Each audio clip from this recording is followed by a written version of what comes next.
പരിശുദ്ധ അമ്മയുടെ വലിയ മാധ്യസ്ഥ ശക്തിയും സാന്നിധ്യവും നിറഞ്ഞു നിൽക്കുന്ന എല്ലാ മാലാഖമാരും വിശുദ്ധന്മാരും തത്വസാക്ഷികളും വേദസാക്ഷികളും ഒക്കെ വേണ്ടി മാധ്യസ്ഥം വഹിക്കുന്ന ദിവ്യാരാധനയുടെ നിമിഷമാണ്. അത് ബോധപൂർവം മനസ്സിലാക്കി ഈ നിമിഷങ്ങളിലേക്ക് നമ്മളെ നയിച്ചത് ദൈവമാണ് എന്നുള്ള വലിയ തിരിച്ചറിവ് നിങ്ങളെ കൂടുതൽ ഇതിൽ ഇമ്മേഴ്സിലാക്കാൻ എപ്പോഴും കൃപാസനം അൾത്താറയിൽ നടക്കുന്ന ഉടമ്പടി ധ്യാനം ഒരു എക്കാലത്തേക്കുമുള്ള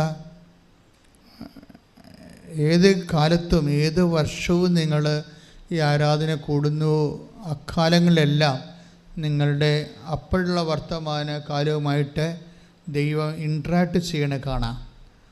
അത് വചനബന്ധിയായതുകൊണ്ടും ഒരു ദൈവ പരിപാലനയുടെ പദ്ധതി പ്രയോഗമാണ് ഉടമ്പടി. അതുകൊണ്ടാണ് എക്കാലവും ഇതിനുള്ള ഒരു ധ്യാനം ഒരു സമയത്തിൻ്റെ പരിമിതി അതിനില്ലാതെ പോകുന്നതിൻ്റെ കാരണം അത് മനുഷ്യൻ്റെ ഇന്നത്തെ ജീവിതവും അതാത് കാലങ്ങളിൽ അവൻ അനുഭവിക്കുന്ന ശാരീരികവും മാനസികവും ജീവിതപരവും ആയിട്ടുള്ള എല്ലാവിധ വെല്ലുവിളികളെ എങ്ങനെയാണ് പ്രതിരോധിക്കേണ്ടതെന്നും ഏത് വിധമാണ് പ്രതിരോധിക്കേണ്ടതെന്നും എങ്ങനെ സുവിശേഷ വിഹിതമായി ചെയ്യുമ്പോഴാണ് അതിനൊക്കെ പരിശുദ്ധ അമ്മയെപ്പോലെ പ്രതിരോധിക്കാൻ കഴിയുന്നതെന്നാണ് മരിയൻ ഉടമ്പടി ധ്യാനം നമുക്ക് നൽകുന്ന ദൈവിക വെളിപാട്. സ്തുതിക്കട്ടെ സ്തുതിക്കട്ടെ ഹല്ലേലൂയ.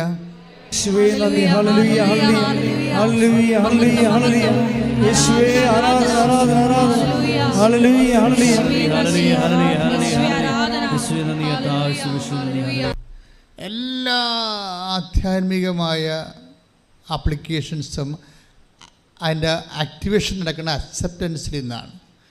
അതെൻ്റെ ടെക്നിക്കാണ്. എല്ലാ ആധ്യാത്മികമായിട്ടുള്ള വിഷയങ്ങളെല്ലാം അതിൻ്റെ ആപ്ലിക്കേഷൻസ് അത് നമ്മുടെ ജീവിതത്തിൽ നിറവേറണത് ആപ്ലിക്കേറ്റ് ചെയ്യുമ്പോൾ അത് ആക്ടിവേറ്റ് ചെയ്യണത് അത് നിറവേറി പ്രയോഗത്തിൽ വരുന്നത് അക്സെപ്റ്റൻസ് കൊണ്ടാണ്. നമ്മളത് അംഗീകരിച്ച് ഏറ്റുപറയണം. എന്താ പ്രശ്നമെന്ന് വെച്ച് കഴിഞ്ഞാൽ നമ്മളിത് യാന്ത്രികമായിട്ട് ചില സമയത്ത് പോകും. അപ്പോൾ ആരാധ്യൻ എന്നൊക്കെ പറയുമ്പോൾ നമ്മൾ അതിൻ്റെ കൂടെ പാടിക്കൊടുക്കും. പക്ഷേ ഡു യു മീൻ ഇറ്റ്? ഇപ്പോഴും അതാണ് പ്രശ്നം. ആ സിംഗിൾ ചോദ്യം തിരിച്ചു വന്നാൽ യെസ് മൈ ലോർഡ് എന്ന് ഉത്തരം പറയാൻ കഴിയണം. നിങ്ങളത് ഉദ്ദേശിക്കുന്നുണ്ടോ? Actually you mean it. ഏക ദൈവത്തിൽ ഞാൻ വിശ്വസിക്കുന്നു എന്ന് പറയുമ്പോൾ അത് നമുക്ക് യാന്ത്രികമായിട്ട് പറയാം. അപ്പോൾ കർത്താവ് ചോദിക്കും do you actually mean it? നീ അത് കറക്റ്റായിട്ട് ഉദ്ദേശിക്കുന്നുണ്ടോ? യെസ് മൈ ലോർഡ് എന്ന് പറയാൻ നമുക്ക് ചങ്കിൽ ഒരു ചങ്കുറപ്പോടെ പറയാൻ പറ്റണം. ഒന്ന് പറഞ്ഞേ, കർത്താവേ ഞാൻ പ്രാർത്ഥിക്കുന്നത് ഞാൻ പാടുന്നത് അത് പൂർണ്ണമായി അംഗീകരിച്ച് ഏറ്റുപറയണത് ഞാൻ സത്യസന്ധമാണെന്ന് അങ്ങയുടെ തിരുസന്നിധിയിൽ പ്രഖ്യാപിക്കുന്നു. ശ്രദ്ധിക്കട്ടെ ശ്രദ്ധിക്കട്ടെ.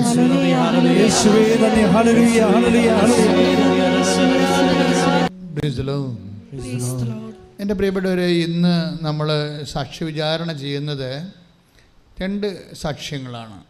ആദ്യത്തെ ധ്യാനത്തിൻ്റെ ആദ്യ മുഖത്ത് സാക്ഷ്യ വിചാരണ ചെയ്യണത് ഒരു റിനി ടോം, കോതമംഗലം, അതുപോലെ തന്നെ നിഷ തോമസ്, നിലമ്പൂര്.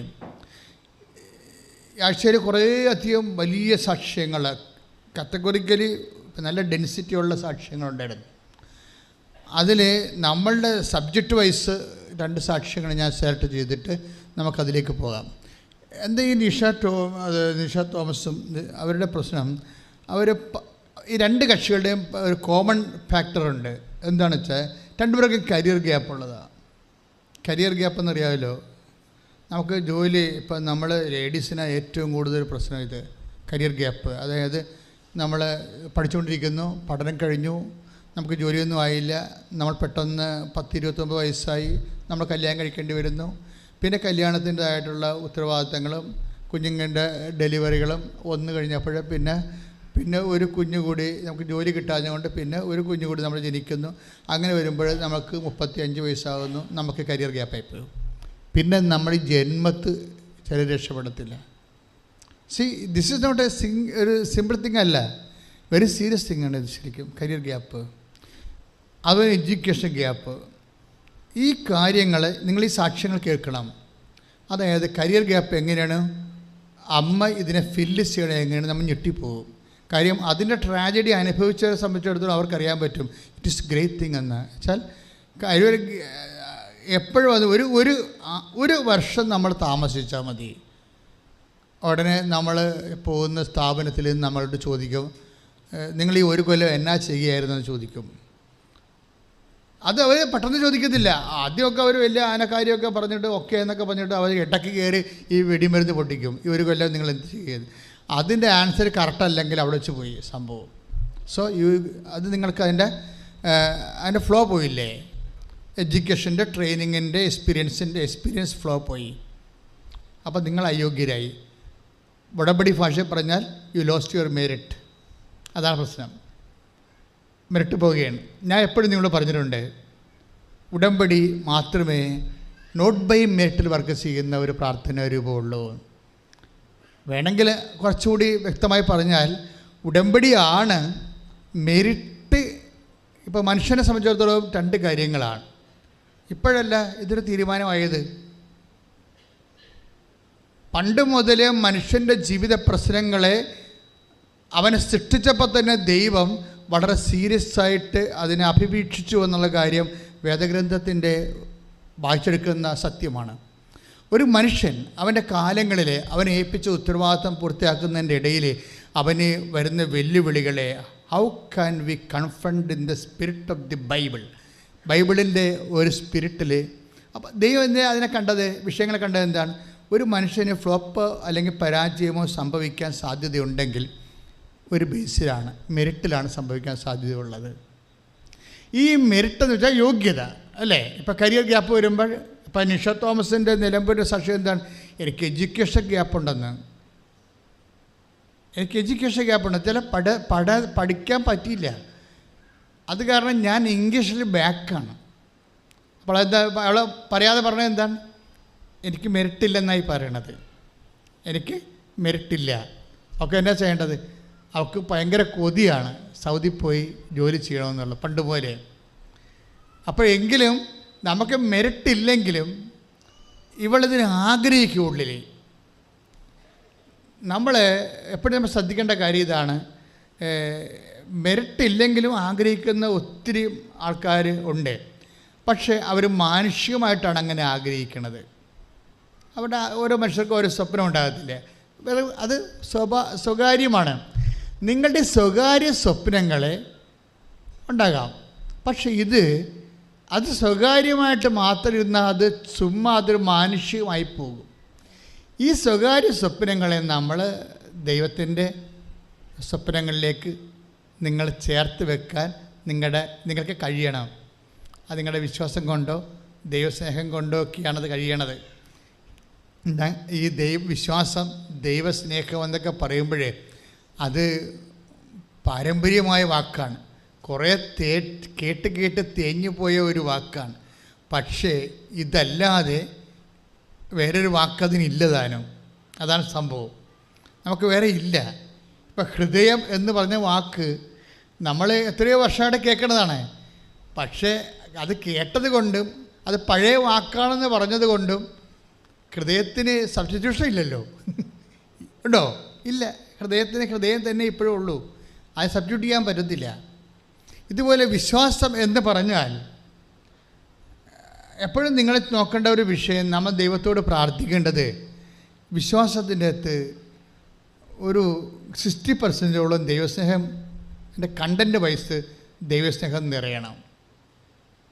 മനസ്സിലായി? മനസ്സിലായി. നിങ്ങളിൽ വിശ്വാസമുണ്ട്, പക്ഷേ ഇത് ഫുൾ വിശ്വാസമാണ്, അതിനകത്ത് ദൈവസ്നേഹമില്ല, അതുപോലെ തന്നെ പ്രത്യാശയുമില്ല.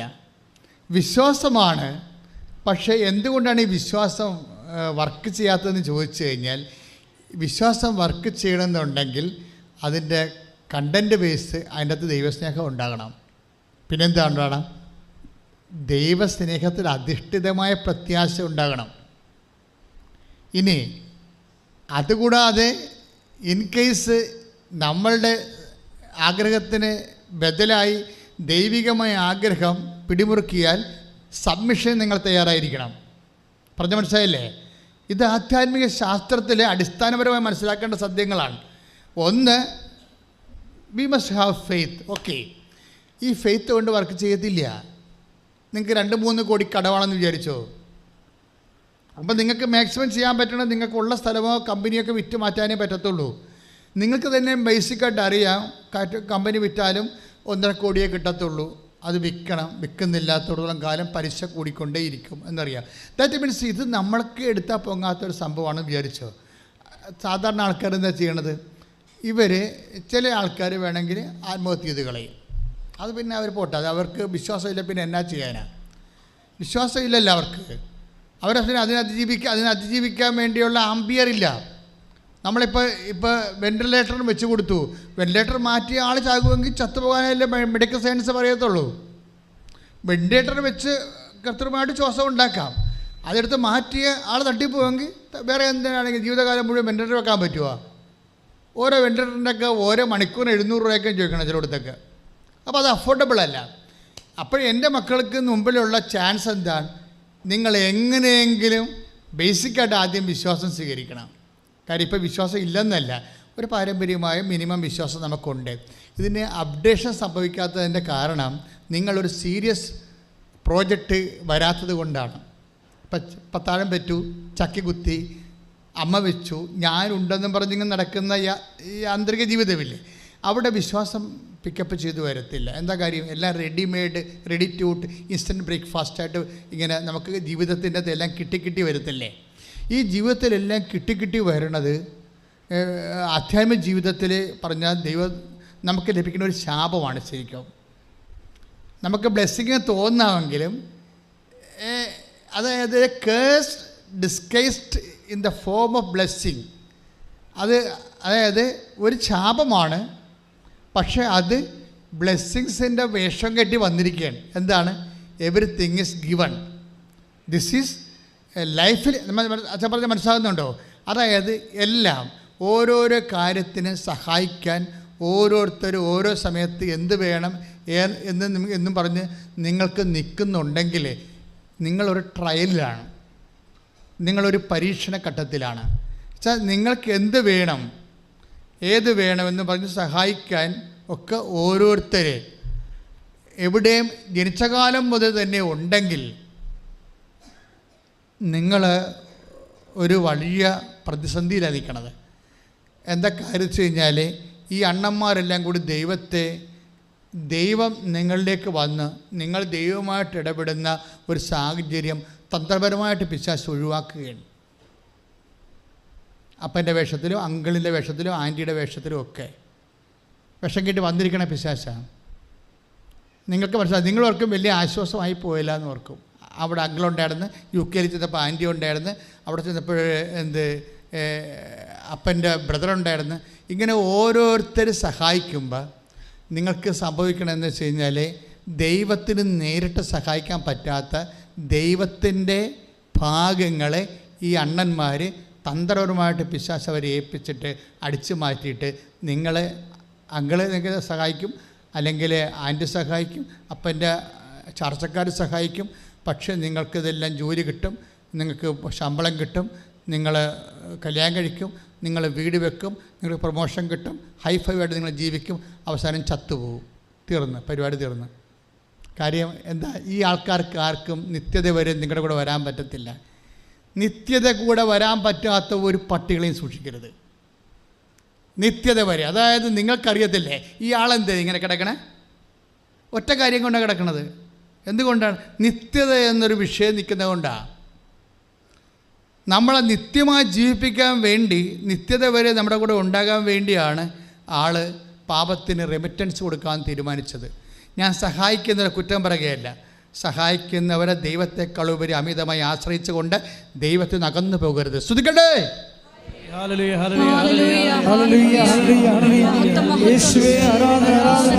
കൈ ഉയർത്തിക്കൊണ്ട് പരിശുദ്ധ പരമ ദിവ്യകാരുണ്യത്തിന് സ്വരത്തില് പരിശുദ്ധ പരമ ദിവ്യകാരുണ്യത്തിന്.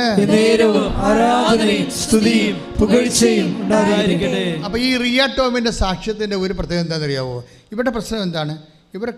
ഇവർ എഞ്ചിനീയർ സ്റ്റുഡൻ്റാണ്, ബിടെക് എഞ്ചിനീയറിംഗ് ആണ്. പക്ഷെ ഇവർക്ക് വേണ്ടത് യൂറോപ്യൻ കൺട്രിയിൽ UK അവർക്ക് എൻജിനീയറിങ്ങിന് മാസ്റ്റർ ഡിഗ്രി വേണം. അതാണ് അവരുടെ ആവശ്യം. അതാണ് അവരുടെ സ്വപ്നം. അതാണ് എൻജിനീയറിങ്ങിന് അവർക്ക് മാസ്റ്റർ ഡിഗ്രി വേണം.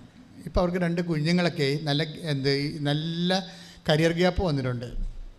പക്ഷേ കരിയർ ഗ്യാപ്പ് വന്നിട്ടുണ്ടെങ്കിലും ഇനിയിപ്പോൾ പിള്ളേരൊക്കെ വളർത്തിക്കൊണ്ട് ജീവിക്കാമായിരിക്കും അല്ലേ എന്നും പറഞ്ഞ് നിങ്ങൾ ചിലപ്പോൾ നിങ്ങളുടെ ഫയൽ ക്ലോസ് ചെയ്ത് വെക്കും. മനസ്സിലായില്ലേ? ഇനിയിപ്പോൾ പിള്ളേരൊക്കെ ആയിപ്പോയില്ലേ, ഇനിയിപ്പോൾ അതുങ്ങളെ പഠിപ്പിക്കാം എന്നൊക്കെ പറഞ്ഞുകൊണ്ട് നമ്മളിനി എല്ലായിടത്തും ഗ്യാപ്പാണല്ലോ, ടച്ച് വിട്ടു പോയെന്നൊക്കെ പറയുകയില്ലേ. നിങ്ങൾക്ക് ടച്ച് വിട്ടു പോകാം. May be from the language you can lost your touch. പക്ഷേ നിങ്ങൾക്ക് ദൈവമായിട്ട് ടച്ച് വിട്ടു പോയില്ലെങ്കിലേ നിങ്ങളെ കർത്താവിൻ്റെ പരിഗണനയിലാണ്. സ്തുതിക്കട്ടെ ഹല്ലേലൂയ. അപ്പോഴേ ഇവർക്ക് പച്ചകടാതെ സൂക്ഷിച്ചത് എന്താണ്? ദൈവമായിട്ടുള്ള ടച്ചാണ്. ലാംഗ്വേജുമായിട്ട് ടച്ച് വിട്ടു പോയിട്ടുണ്ട്, കരിയറുമായിട്ട് ടച്ച് വിട്ടു പോയി, പക്ഷേ ദൈവമായിട്ട് ടച്ച് വിട്ടു പോയിട്ടില്ല. എൻ്റെ ദൈവഭക്തല്ലേ, ഉടമ്പടി എന്താ ചെയ്യണത്? നിന്നെ ദൈവമായിട്ട് ടച്ച് ചെയ്യിക്കുകയാണ്. മനസ്സിലായില്ലേ? ദൈവമായിട്ട് നിൻ്റെ ജീവിതത്തിൽ നിൻ്റെ സ്വപ്നങ്ങളെ സാക്ഷാത്കരിക്കാൻ നിന്നെ ഒരു വലിയ പവർ ഹൗസുമായിട്ട് നിന്നെ ടച്ച് ചെയ്യിക്കാൻ. കാര്യം ഉടമ്പടി ബൈബിളിലെ എല്ലാ പേജുകളിലും ഉടമ്പടിയുടെ വാട്ടർമാർക്കാണ് ഉള്ളത്. നമ്മൾ ബൈബിൾ പരിശോധിക്കുമ്പോൾ എല്ലാ പേജിലും ഉണ്ടാവും ഉടമ്പടിയുടെ ഒരു വാട്ടർമാർക്ക്. ബൈബിളിൻ്റെ ഒരു സെക്യൂരിറ്റി നമ്മൾ ത്രെഡെന്ന് പറയത്തില്ലേ, സെക്യൂരിറ്റി ത്രെഡ് എന്ന് പറയുന്നത് ഈ ഉടമ്പടിയുടെ വാട്ടർമാർക്കാണ്. എന്നുവെച്ചാൽ ഉടമ്പടിയുടെ ഛായാപരമായിട്ടുള്ള അതിൻ്റെ സൊല്യൂഷൻസ് അല്ല ഇക്വേഷൻസ് എല്ലാ പേജിലും കാണും. അതാണ് ബൈബിളിൻ്റെ അതോറിറ്റി എന്ന് പറയണത്. കാര്യം ബൈബിൾ ബേസിക്കായിട്ട് ഉടമ്പടി ബുക്കാണല്ലോ. മോസസിൻ്റെ കാലത്ത് ആദ്യമായി പരിശുദ്ധാത്മാവ് മോസസിലൂടെ ബൈബിൾ എഴുതാൻ തുടങ്ങുന്ന സമയത്ത് മോസസ് തന്നെ വിളിച്ചിരുന്ന പേര് ഉടമ്പടി ബുക്ക് എന്നാണ് വിളിച്ചിട്ടുണ്ടിരുന്നത്, ബൈബിളെന്നല്ല വിളിച്ചത്. അപ്പോൾ ബൈബിള് അപ്പത്തിന് വിശുദ്ധ ഗ്രന്ഥം ഉൽപ്പത്തി തൊട്ട് വെളിപാട് വരെ അത് ഒരു ബുക്ക് ഓഫ് കോവനൻ്റാണ്, ഉടമ്പടി ബുക്കാണ്. അതുകൊണ്ട് അതിൻ്റെ എല്ലാ പേജുകളിലും ഉടമ്പടിയുടെ വ്യത്യസ്തങ്ങളായ ഛായകൾ ഇങ്ങനെ വാട്ടർമാർക്ക് പോലെ ജല ഛായ പോലെകളിങ്ങനെ കിടക്കും. അതിനകത്ത് ഒരു വചനമാണ് നമ്മൾ 14:23 യോഹന്നാൻ്റെ സുവിശേഷം. യോഹന്നാൻ്റെ സുവിശേഷം 14:23 ഒന്ന് വായിച്ചോളൂ. നിങ്ങൾ എന്നെ സ്നേഹിക്കുകയും എൻ്റെ വാക്ക് നിങ്ങളിൽ നിലനിൽക്കുകയും ചെയ്താൽ പിന്നെന്താ സംഭവിക്കുക? അതിൻ്റെ സംഭവം എന്താണ്? അത് ഉടമ്പടി. അതായത് നിങ്ങൾ ഉടമ്പടി ചെയ്താലെന്നുള്ള വാക്കാണ് വരണത്. നിങ്ങൾ എന്നെ സ്നേഹിക്കുകയും എൻ്റെ വാക്ക് നിങ്ങളിൽ, വായിച്ചോളൂ. യോഹന്നാൻ 14:23 എന്നെ സ്നേഹിക്കുന്നവൻ എൻ്റെ വചനം പാലിക്കും. ഒന്നേറ്റ് പറഞ്ഞ്, എന്നെ സ്നേഹിക്കുന്നവൻ എൻ്റെ വചനം പാലിക്കും. ഓക്കെ, വായിച്ചോളൂ. അപ്പോൾ എൻ്റെ പിതാവ് അവനെ സ്നേഹിക്കുകയും ഞങ്ങൾ അവന്റെ അടുത്ത് വന്ന് അവനിൽ വാസമുറപ്പിക്കുകയും ചെയ്യും. ഇതാണ് ഇതിൻ്റെ ഇക്വേഷൻ എന്ന് പറയേണ്ടത്. മനസ്സിലായില്ലേ? എന്ന് വെച്ച് കഴിഞ്ഞാൽ സ്നേഹമാണ് എൻ്റെ ബേസിക്. ഉടമ്പടി എടുക്കാൻ പോകുമ്പോൾ നമ്മൾ ശ്രദ്ധിക്കേണ്ടതെന്ന് വെച്ചാൽ ആദ്യം നമ്മൾ ആത്മോശോധന ചെയ്യണത് എന്താണ്? കർത്താവേ, എനിക്ക് അങ്ങയുള്ള സ്നേഹത്തെ ഒന്ന് വർദ്ധിപ്പിക്കണമേ. കാര്യം ഉടമ്പടി ദൈവസ്നേഹത്തിൻ്റെ പദ്ധതിയാണ്. ഒന്ന് പ്രാർത്ഥിച്ച്, കർത്താവേ, എനിക്ക് അങ്ങയോടുള്ള സ്നേഹം വർദ്ധമാനമാക്കണമേ. ഇതൊരു ബേസിക് പ്രെയറാണ്. എന്താ കാര്യം? എന്താ സംഭവിക്കണത്? നിങ്ങൾ എന്നെ സ്നേഹിക്കുമ്പോൾ എന്താ സംഭവിക്കണം? അതിൻ്റെ ഇഫക്റ്റ് എന്താണ്? നിങ്ങൾ എൻ്റെ വാക്ക് നിങ്ങൾ പാലിക്കും. എന്നുവെച്ചാൽ അവൻ പറയണ പോലെ ചെയ്യും. അതാണ് സംഭവം. മരിയൻ ഉടമ്പടി എന്താണ്? അവൻ പറയണ പോലെ ചെയ്യുന്നതാണ്. അത് തന്നെയാണ് ആ യോഹന്നാൻ 2:5 അതേ ഉടമ്പടി ഫോർമുല തന്നെയാണ് 14:23 വരണത്. അതാണ് ഞാൻ പറഞ്ഞത്. ബൈബിളിൻ്റെ ഓരോ പേജുകളിലും ഉടമ്പടി വാട്ടർമാർക്ക് ഉണ്ടാണ്. ബൈബിളിൻ്റെ സെക്യൂരിറ്റി എന്ന് പറയുന്നത് അതാണ്. സെക്യൂരിറ്റി ത്രെഡ് എന്ന് പറയുന്നത് അതാണ്. ബൈബിളിൻ്റെ അതൊരു വിശുദ്ധ ഗ്രന്ഥമാണ്, ദൈവം നൽകിയ ഗ്രന്ഥമാണെന്ന് പറയണത്. കാര്യം ഉടമ്പടി ബേസിലാണ് അന്ത്യം വരെ പോണത് എല്ലാപ്പോഴും. അപ്പം നമ്മൾ വിചാരിക്കുന്ന പോലെ ഒരു ഒറ്റപ്പെട്ട സംഭവമല്ല. നിങ്ങൾ ഉടമ്പടി ചെയ്യുമ്പോൾ നിങ്ങൾക്കൊരു 90 ദിവസത്തേക്ക് ഉടമ്പടി ചെയ്യാൻ പറ്റത്തില്ല. എപ്പോഴും ഓർത്തേക്കണം. മരിയൻ ഉടമ്പടി ആശ്രയിച്ച് അതിൻ്റെ അനുഷ്ഠാന ക്രമങ്ങൾ 90 ദിവസം ഉള്ളെങ്കിലും ബൈ റിലേഷൻ ഉടമ്പടി ബേസിക് അതിൻ്റെ പേരെന്താണ്? ബേരിദ് എന്നാണ്. ബേരിദ്, നോട്ട് കരാർ. കരാർ മീൻസ് ആൾക്കാർ തമ്മിൽ ചെയ്യുന്ന, മനുഷ്യന്മാർ തമ്മിൽ ചെയ്യുന്നതിനാണ്, സമ്മതങ്ങൾക്കാണ്, പരസ്പര സമ്മതത്തിനാണ് കരാറെന്ന് പറയുന്നത്. അത് അറബിക് ടേമാണ്. പക്ഷേ ഉടമ്പടി എന്ന് പറയുന്നത് ഹീബ്രു ടേമാണ്. ഹീബ്രു ടേമിൻ്റെ ഉടമ്പടിക്ക് കവനൻ്റ് എന്ന് നമ്മൾ ഇംഗ്ലീഷിൽ പറയുന്നുണ്ടെങ്കിലും അത് ആക്ച്വൽ ഹെബ്രായ ഭാഷയിൽ പറയണത് ബേരിദ് എന്നാണ്. ബേരിദ് മീൻസ് റിലേഷൻ. നിങ്ങൾ ദൈവവുമായിട്ട് റിലേഷനിൽ വരികയാണ്. 90 ദിവസത്തേക്കാണ് ആ റിലേഷൻ. ആണോ? നിങ്ങൾ പറയാം ആണോ? അല്ല. ഒരു അനുഷ്ഠാനക്രമം എന്ന രീതിയിൽ നിങ്ങൾക്ക് വേണമെങ്കിൽ 90 ദിവസം കഴിയുമ്പോൾ അത് ആ അനുഷ്ഠാനക്രമം അവസാനിപ്പിക്കാം. പക്ഷേ റിലേഷൻ പോകത്തില്ല. ദാറ്റ് മീൻസ് നിങ്ങൾ ദൈവവുമായിട്ട് ഒരു കരുതൽ, ഒരു നിത്യത വരെയുള്ള റിലേഷന് ആക്കം കൂട്ടുകയും അതിനെ ബ്രഷപ്പ് ചെയ്യുകയും അതിനെ പുഷ്ടിപ്പെടുത്തുകയും ചെയ്യുന്ന ഒരു ആത്മീയ നടപടിക്രമമാണ് ഉടമ്പടി എന്ന് പറയണം, മരിയൻ ഉടമ്പടി. അപ്പോൾ അതുകൊണ്ടാണ് എന്താണ് ഒന്നൊരു വായിച്ച വചനങ്ങൾ 14:23. എന്നെ സ്നേഹിക്കുന്നവൻ എൻ്റെ വചനം പാലിക്കും. ഒന്ന് ഏറ്റുപറഞ്ഞ സ്വരത്തിൽ, എന്നെ സ്നേഹിക്കുന്നവൻ എൻ്റെ വചനം പാലിക്കുന്നു. അപ്പോൾ എൻ്റെ പിതാവ് അവനെ സ്നേഹിക്കുകയും. അതിന്റെ ഇഫക്റ്റ് എന്താണ്? വചനം പാലിക്കുമ്പോൾ എന്താ സംഭവിക്കുന്നത്? നമ്മൾ വചനം പാലിക്കുകയാണ്. ഇപ്പം നിങ്ങൾ ഈശോ പറഞ്ഞത്, ഞാൻ രോഗിയായിരുന്നു, നിങ്ങൾ എന്നെ സന്ദർശിച്ചു. അപ്പോൾ നമ്മൾ രോഗികളെ സന്ദർശിക്കുമ്പോൾ കർത്താവിൻ്റെ വചനം നമ്മൾ പാലിക്കുകയാണ്. അപ്പോൾ വചനം പാലിക്കുമ്പോൾ എന്താ സംഭവിക്കണം? വായിച്ചോളൂ. എൻ്റെ പിതാവ് അവനെ സ്നേഹിക്കും. അപ്പോൾ എൻ്റെ പിതാവ് അവനെ സ്നേഹിക്കും. കാര്യം മാറി. മനസ്സിലായില്ലേ? വിഷയം മാറി. ഉടമ്പടി എടുക്കുമ്പോഴുള്ള അവസ്ഥ അല്ല ഇപ്പോൾ വരാൻ പോണത്. എന്താണ്? എൻ്റെ പിതാവ് രംഗത്ത് വരാൻ പോകുകയാണ്. അപ്പോൾ എൻ്റെ പിതാവ് ഉടമ്പടി നിങ്ങൾ വിചാരിക്കരുത് ഇത് ഈശോയുമായിട്ടാണ് ഉടമ്പടി ചെയ്യണമെങ്കിലും ഇതിൻ്റെ ഇഫക്റ്റ് വരുത്തുന്ന ആരാണ്? എൻ്റെ പിതാവ്. വായിച്ചോളൂ. എൻ്റെ പിതാവ് അവനെ സ്നേഹിക്കുകയും. എൻ്റെ പിതാവ് അവനെ സ്നേഹിക്കുകയും. ഏറ്റു പറഞ്ഞേ. ഞങ്ങൾ അവൻ്റെ അടുത്ത് വന്ന്. ദേവനെ കണ്ടില്ലേ? ഞങ്ങൾ എന്ന് പറഞ്ഞേ. ഞങ്ങൾ അവൻ്റെ. ഇപ്പം ഞങ്ങൾ എന്ന് പറയുമ്പോൾ ആരാണ്? പരിശുദ്ധാത്മാ കൂടിയായി. ഉടമ്പടി പോണ പോക്കുണ്ടില്ലേ? വെട്ടിച്ചെല്ല് പോലെ കയറിപ്പോവുകയാണ്. നിങ്ങൾ ഗവൺമെൻറ് ആശുപത്രിയിൽ പോയി ഒരു രോഗിനെ കണ്ടതാണ് വിഷയം പറഞ്ഞാൽ കണ്ട നിങ്ങൾ ചെയ്ത അത്രയുള്ളൂ. പക്ഷേ അത് ദൈവസ്നേഹത്തോടെയാണ് ചെയ്തതെങ്കിൽ സംഭവിക്കാമല്ലോ എന്താണ്? എൻ്റെ പിതാവ് അവനെ സ്നേഹിക്കുകയും. പറഞ്ഞേ. എൻ്റെ പിതാവ് അവനെ സ്നേഹിക്കുകയും. ഞങ്ങൾ Father, Son and Holy Spirit, ത്രിത്വൈക ദൈവം, ഏകദൈവം. അതായത് ദൈവം, ത്രിത്വൈക ദൈവം വന്ന് അവനിൽ വാസമുറപ്പിക്കുകയും ചെയ്യും. ഇങ്ങനെ വാസമുറപ്പിച്ചാൽ മനസ്സിലായില്ലേ? അപ്പം നിങ്ങളിങ്ങനെ ചൊല്ലിക്കൊണ്ടിരുന്ന ഈ വാസം ഉറപ്പിക്കലൊന്നും നടക്കത്തില്ല, അറിയാമല്ലോ. ചിലർ എഴുതിയെന്ന് പറയും, ചിലർ ചെല്ലിയെന്നൊക്കെ പറയും. ഞാനതിനെ എതിർക്കുന്നൊന്നുമില്ല. പക്ഷേ ഇതൊന്നും അല്ല ഉടമ്പടി. മനസ്സിലായില്ലേ? ചിലർ പറയും ഞാൻ 1000 തവണ ബൈബിൾ എഴുതി, ചിലർ പറയും ഞാൻ 500 പ്രാവശ്യം പ്രത്യക്ഷ പ്രാർത്ഥന ചൊല്ലി. പക്ഷേ ഇതൊന്നും ഉള്ള ഉടമ്പടി. ഇതൊക്കെ നിങ്ങളുടെ സ്വകാര്യ വേർഷൻസാണ്. ഞാനതിനെ നിഷേധിക്കൊന്നുമില്ല. പക്ഷേ ബേസിക്കായിട്ട് ഉടമ്പടി എന്ന് പറയുന്നത് ഇങ്ങനെ കുത്തിയിരുന്ന് എഴുതണതും ചൊല്ലണതും ഒന്നും അല്ല. ബേസിക്കായിട്ട് അത് ചെയ്യണതാണ്. ചൊല്ലണ പ്രാർത്ഥനയല്ല, എഴുതണ പ്രാർത്ഥനയല്ല.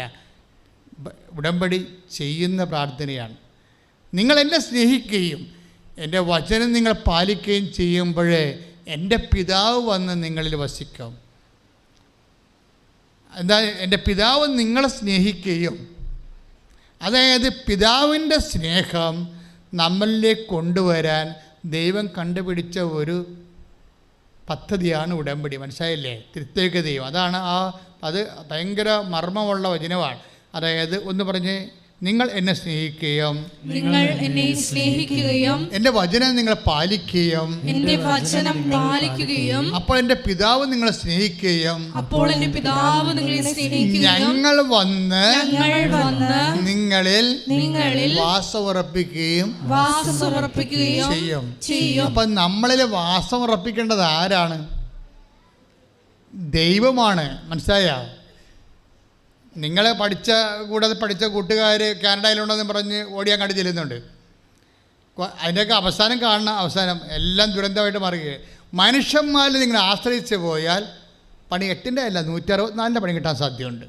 അതുകൊണ്ടാണ് ഞാൻ നേരത്തെ പറഞ്ഞത്, ആവശ്യമില്ലാത്ത ഒരു മനുഷ്യനിലും മേ ബി അവർ നിങ്ങളെ സഹായിക്കാം, പക്ഷേ സഹായിക്കേണ്ടെന്ന ഒന്നൊന്നുമല്ല, അവിടെ സഹായം അന്വേഷിക്കേണ്ട എന്നൊന്നുമല്ല.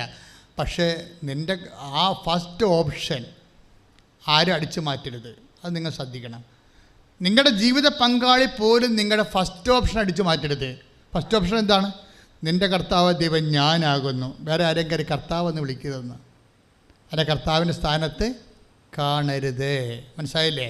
കർത്താവ് എന്ന് വെച്ചാൽ നമ്മളെ നയിച്ച് ഭരിക്കുന്നവൻ. അൾട്ടിമേറ്റായിട്ട് അത് ദൈവം തന്നെയാണെന്ന് ഉടമ്പടി അർത്ഥികൾ ഉറപ്പുവരുത്തേണ്ടതാണ്. പ്രാർത്ഥിക്കുക. കർത്താവേ,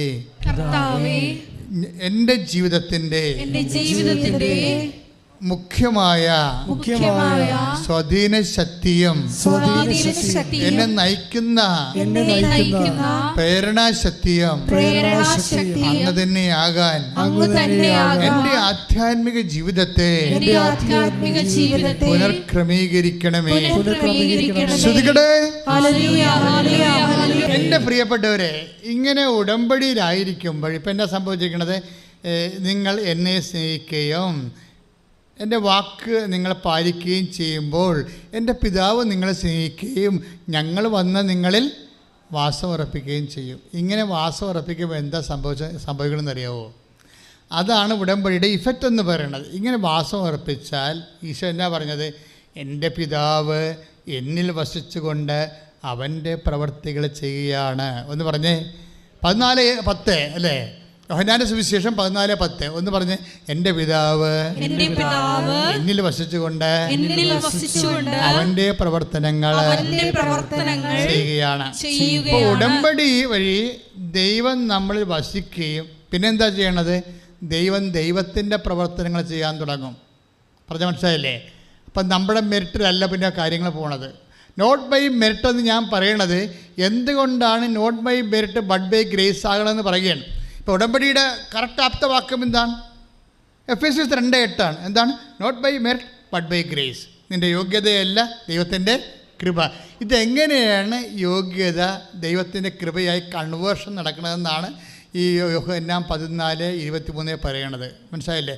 ഞങ്ങൾ വന്ന് നിങ്ങളിൽ വാസം ഉറപ്പിക്കും. അപ്പോൾ എന്താ സംഭവിക്കണത്? അപ്പോൾ എൻ്റെ പിതാവാണ് എന്നിൽ വസിച്ചുകൊണ്ട് എന്ന് പറഞ്ഞ് യോഹന്നാൻ 14:10 വായിച്ചമോളെ.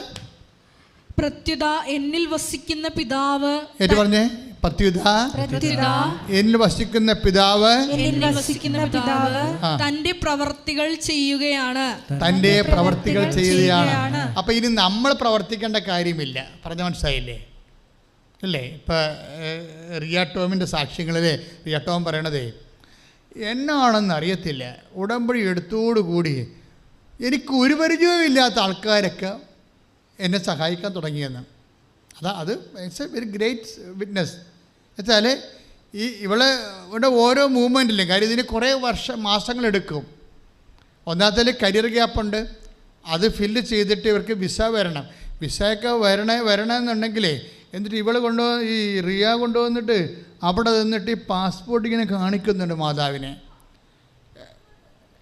എന്തിനാ പറഞ്ഞത്? എനിക്ക് അമ്മയാണ് വിസ അടിച്ച് തരണമെന്നുണ്ടെങ്കിൽ ഞാൻ പേജ് കാണിക്കുന്നുണ്ട് പാസ്പോർട്ടിൻ്റെ 24ാം പേജെന്ന്. ഈ പേജിലാണ് അടിക്കേണ്ടതെന്ന്. See how lovable she's. നമ്മൾ ഞെട്ടിപ്പോവും. എന്നിട്ട് ആ 24ാം പേജിൽ തന്നെ അമ്മ പാസ്പോർട്ടിൽ വിസ അടിച്ചുകൊണ്ട് വരും. നിൻ്റെ ടേംസ് ആൻഡ് കണ്ടീഷൻസ്. നിൻ്റെ ദൈവം അങ്ങനെയാണ് നിന്നെ സ്നേഹിക്കണത്. പിന്നെ അവർ പറയും സെപ്റ്റംബർ 18 എന്ന് പറയും. സെപ്റ്റംബർ 18 ഒരു ഡേറ്റാണ് 18. അതായത് 18 അവർ പറയണത്. അമ്മയോട് പറഞ്ഞ ഡേറ്റ് 18. അപ്പോൾ 18-ാം തീയതി ഉച്ചവരെ അവർ വെയിറ്റ് ചെയ്യുമ്പോൾ ഹസ്ബൻഡ് അവരോട് ചോദിക്കുകയെ, എടി ഇന്ന് 18ആണല്ലോ, അമ്മ അത് ചെയ്യുമെന്ന് പറയും.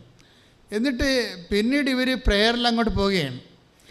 അവസാനം രാത്രി 12 മണിയില്ലേ, 12 മണിക്ക് 1 മിനിറ്റ് ഉള്ളപ്പോഴാണ്, അതായത് 19-ാം തീയതിയിലേക്ക് മാറുന്നതിന് 1 മിനിറ്റ് ഉള്ളപ്പോൾ ഇമെയിലിൽ മെസ്സേജ് വരും. നോക്കി എന്ത് ഷാർപ്പാണ്.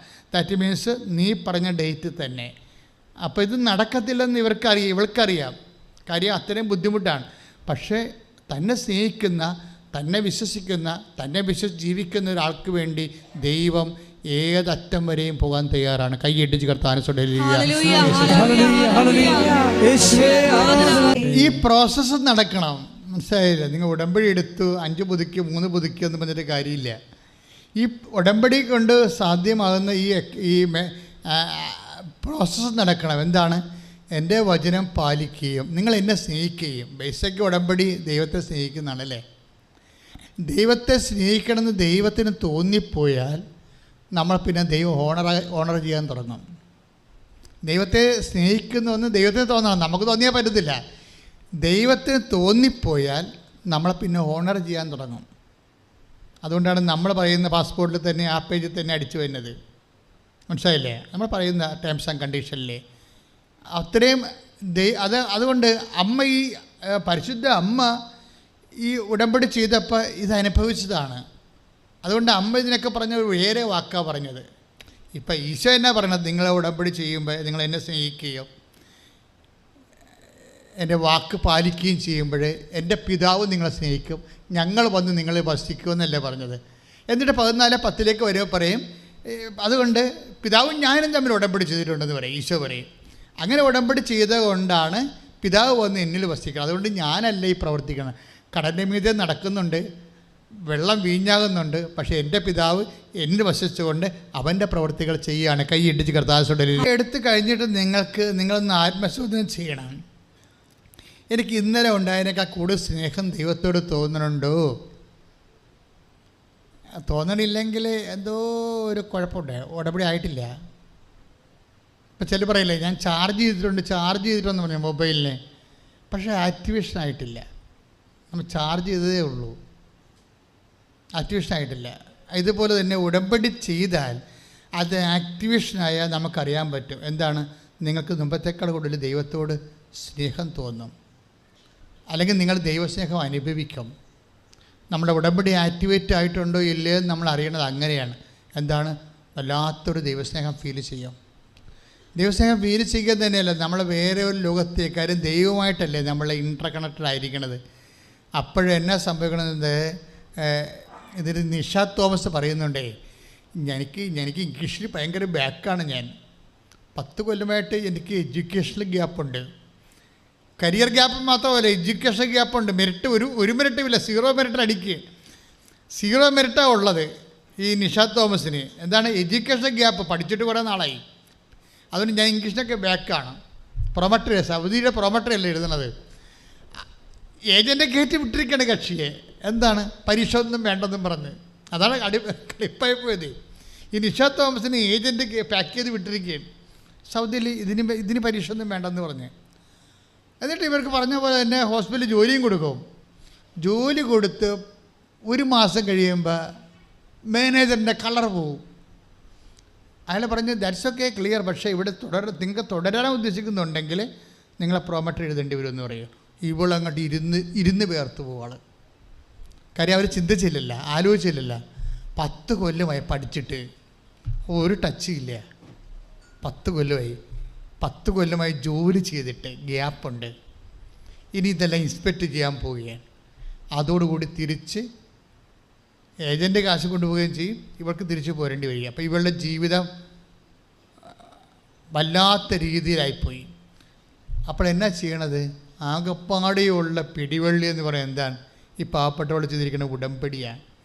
ദൈവത്തിനുള്ള പ്രത്യേകത വെച്ച് കഴിഞ്ഞാൽ നമ്മൾ എന്ത് മൈൻഡ് സെറ്റിൽ ഉടമ്പടി ചെയ്താലും ദൈവത്തിൻ്റെ മൈൻഡ് സെറ്റിന് മാറ്റമൊന്നുമില്ല. മനസ്സിലായില്ലേ? ദൈവം അതിൽ നമ്മൾ ദൈവത്തോടാണ് ഉടമ്പടി ചെയ്തതെന്ന് ദൈവത്തിന് അറിയാമല്ലോ. അതുകൊണ്ട് ദൈവം അത് പാലിക്കും. ഇവളുടെ ഉള്ളിലെ അമ്മ പറയുന്നുണ്ട്, എന്താണ്, നീ പ്രൊമട്ടർ എഴുത്, ഞാൻ നിന്നെ ഹെൽപ്പ് ചെയ്തോളാമെന്നു. അതാണ് വിഷയം. ഇവർക്ക് ടച്ചില്ലല്ലോ.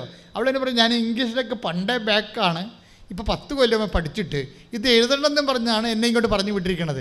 ഇവിടെ വന്നപ്പോഴാണ് ട്രാപ്പിലായത്. ട്രാപ്പാണല്ലേ ശരിക്കും പറഞ്ഞാൽ. ഈ ട്രാപ്പിൽ നിന്ന് ഇവർ ശരീരം ഉരുകി മാറുമ്പോഴും ഉള്ളിൽ നിന്നൊരു ശക്തി പറയും, നീ ഇതിനെ കവർ ചെയ്യും. എന്തുകൊണ്ടാണ്? അമ്മ ഇതിനെക്കുറിച്ച് പറയുന്നുണ്ട്. എന്താ പറഞ്ഞത്?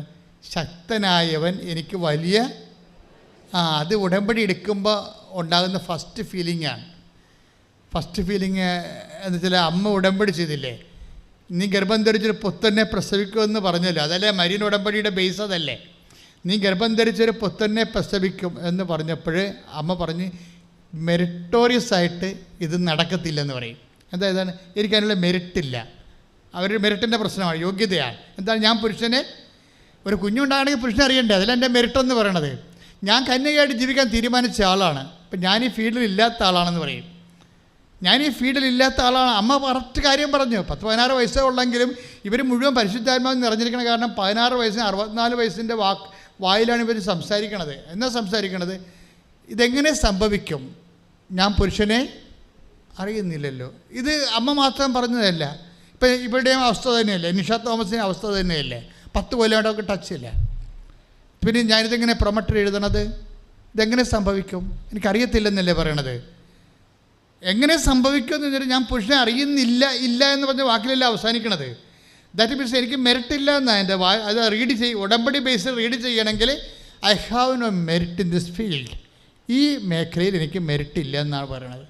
ഈ മെറിറ്റ് ഇല്ലെങ്കിൽ പിന്നെ എന്താണ് ഉള്ളത്?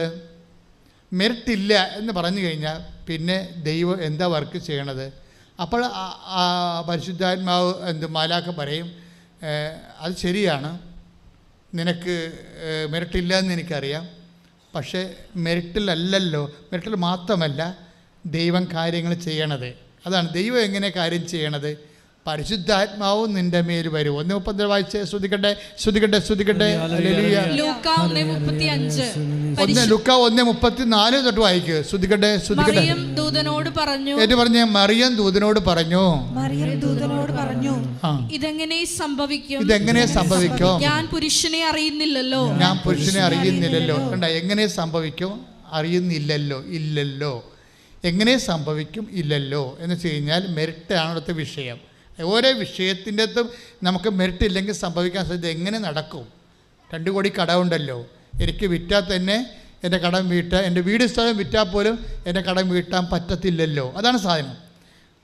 അതായത് ഇത് നമ്മുടെ എല്ലാ വേദനകൾക്കും പ്രതിസന്ധികൾക്കും അതിൻ്റെ ഡിവൈൻ ഫോർമാറ്റ് ആദ്യം ദൈവത്തിരുസന്നിധി വെക്കുന്നത് അമ്മയാണ്. ഇപ്പോൾ നമ്മൾ പറയും, എനിക്ക് 2 കോടി കടമുണ്ടല്ലോ, എൻ്റെ ഫാക്ടറി വിറ്റാൽ പോലും എനിക്ക് കടം അടക്കാൻ പറ്റത്തില്ലല്ലോ. അത് തന്നെയാണ് സംഭവം. അത് തന്നെയാണ് 1:34 പറയുന്നത്. ഇതെങ്ങനെ സംഭവിക്കും? ഞാൻ പുരുഷനെ അറിയുന്നില്ലല്ലോ. അപ്പോൾ ഇങ്ങനെ മെറിറ്റെന്ന് പറയുമ്പോൾ നമുക്കറിയാം, ഒരു വിഷയം നടക്കണമെങ്കിലുള്ള കപ്പാസിറ്റി മെറിറ്റാണ്. അതില്ലാത്ത അവസ്ഥ ഉണ്ടാകാം. ഇപ്പോൾ നിങ്ങൾ ചിലർ എന്നോട് പറയും, അച്ഛാ വീടില്ലെന്ന് പറയും. അപ്പോൾ ഞാൻ ചോദിക്കും, സ്ഥലമുണ്ടോ? സ്ഥലവും ഇല്ലെന്ന് പറയും. വീടില്ലെന്ന് പറയും, സ്ഥലമുണ്ടോ? സ്ഥലവും ഇല്ലെന്ന് പറയും. അപ്പോൾ ഞാൻ ചിരിക്കും. എന്താ കാര്യം എന്നറിയും, ഇവർക്ക് ടോട്ടൽ മെറിറ്റില്ല.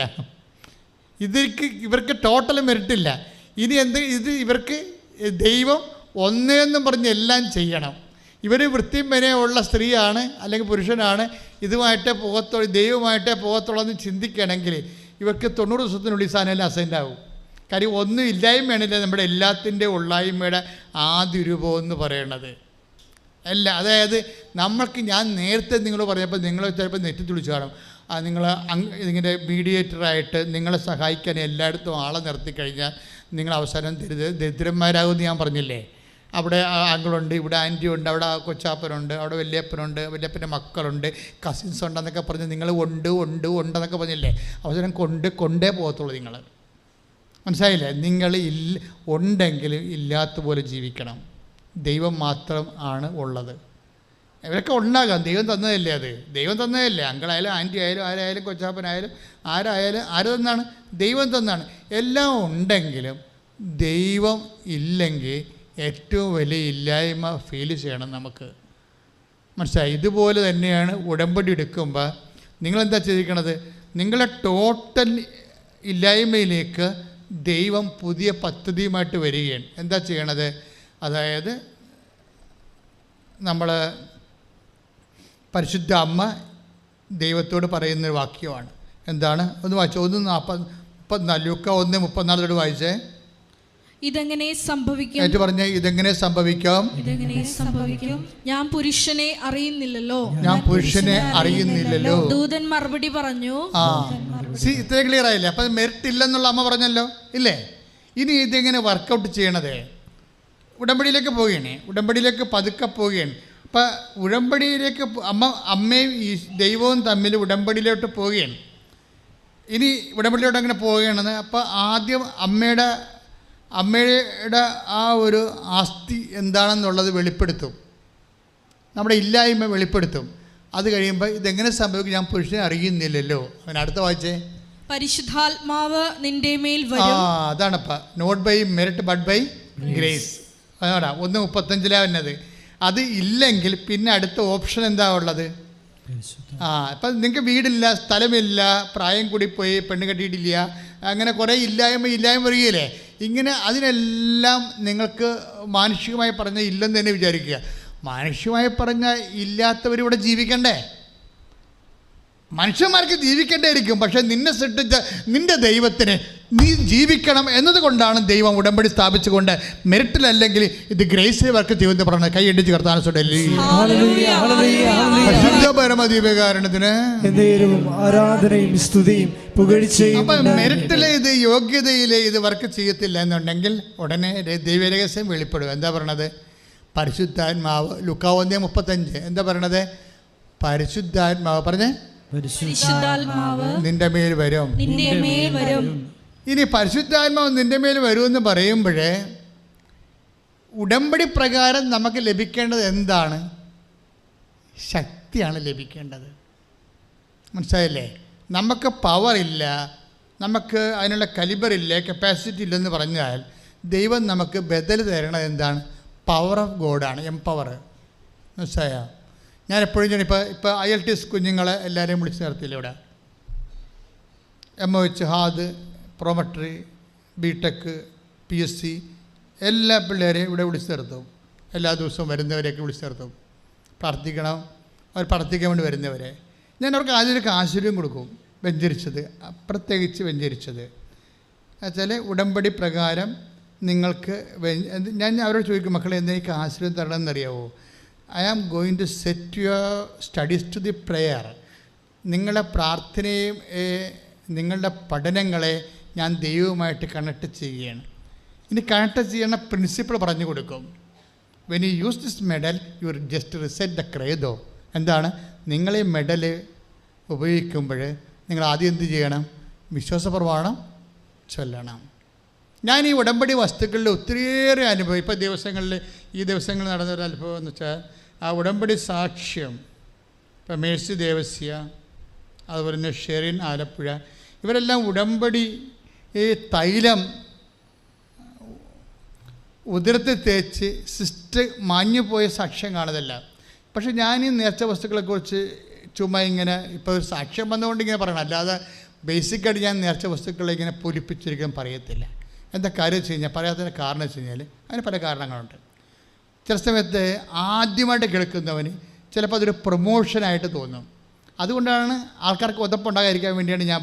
പക്ഷേ ഞാൻ പറയാച്ചാൽ നിങ്ങൾ ഉടമ്പടി നേർച്ച വസ്തുക്കൾ XY എന്ത് ഉപയോഗിച്ചാലും ഞാൻ ഉപയോഗിക്കുന്ന വസ്തുക്കളെക്കുറിച്ചല്ല ഞാൻ പറയണത്, ഉപയോഗിക്കേണ്ട രീതികൾ, അതിൻ്റെ അകത്ത് പവർ ആക്ടിവേറ്റ് ചെയ്യേണ്ട രീതികളുണ്ട്, അത് നിങ്ങൾ ശ്രദ്ധിക്കണം.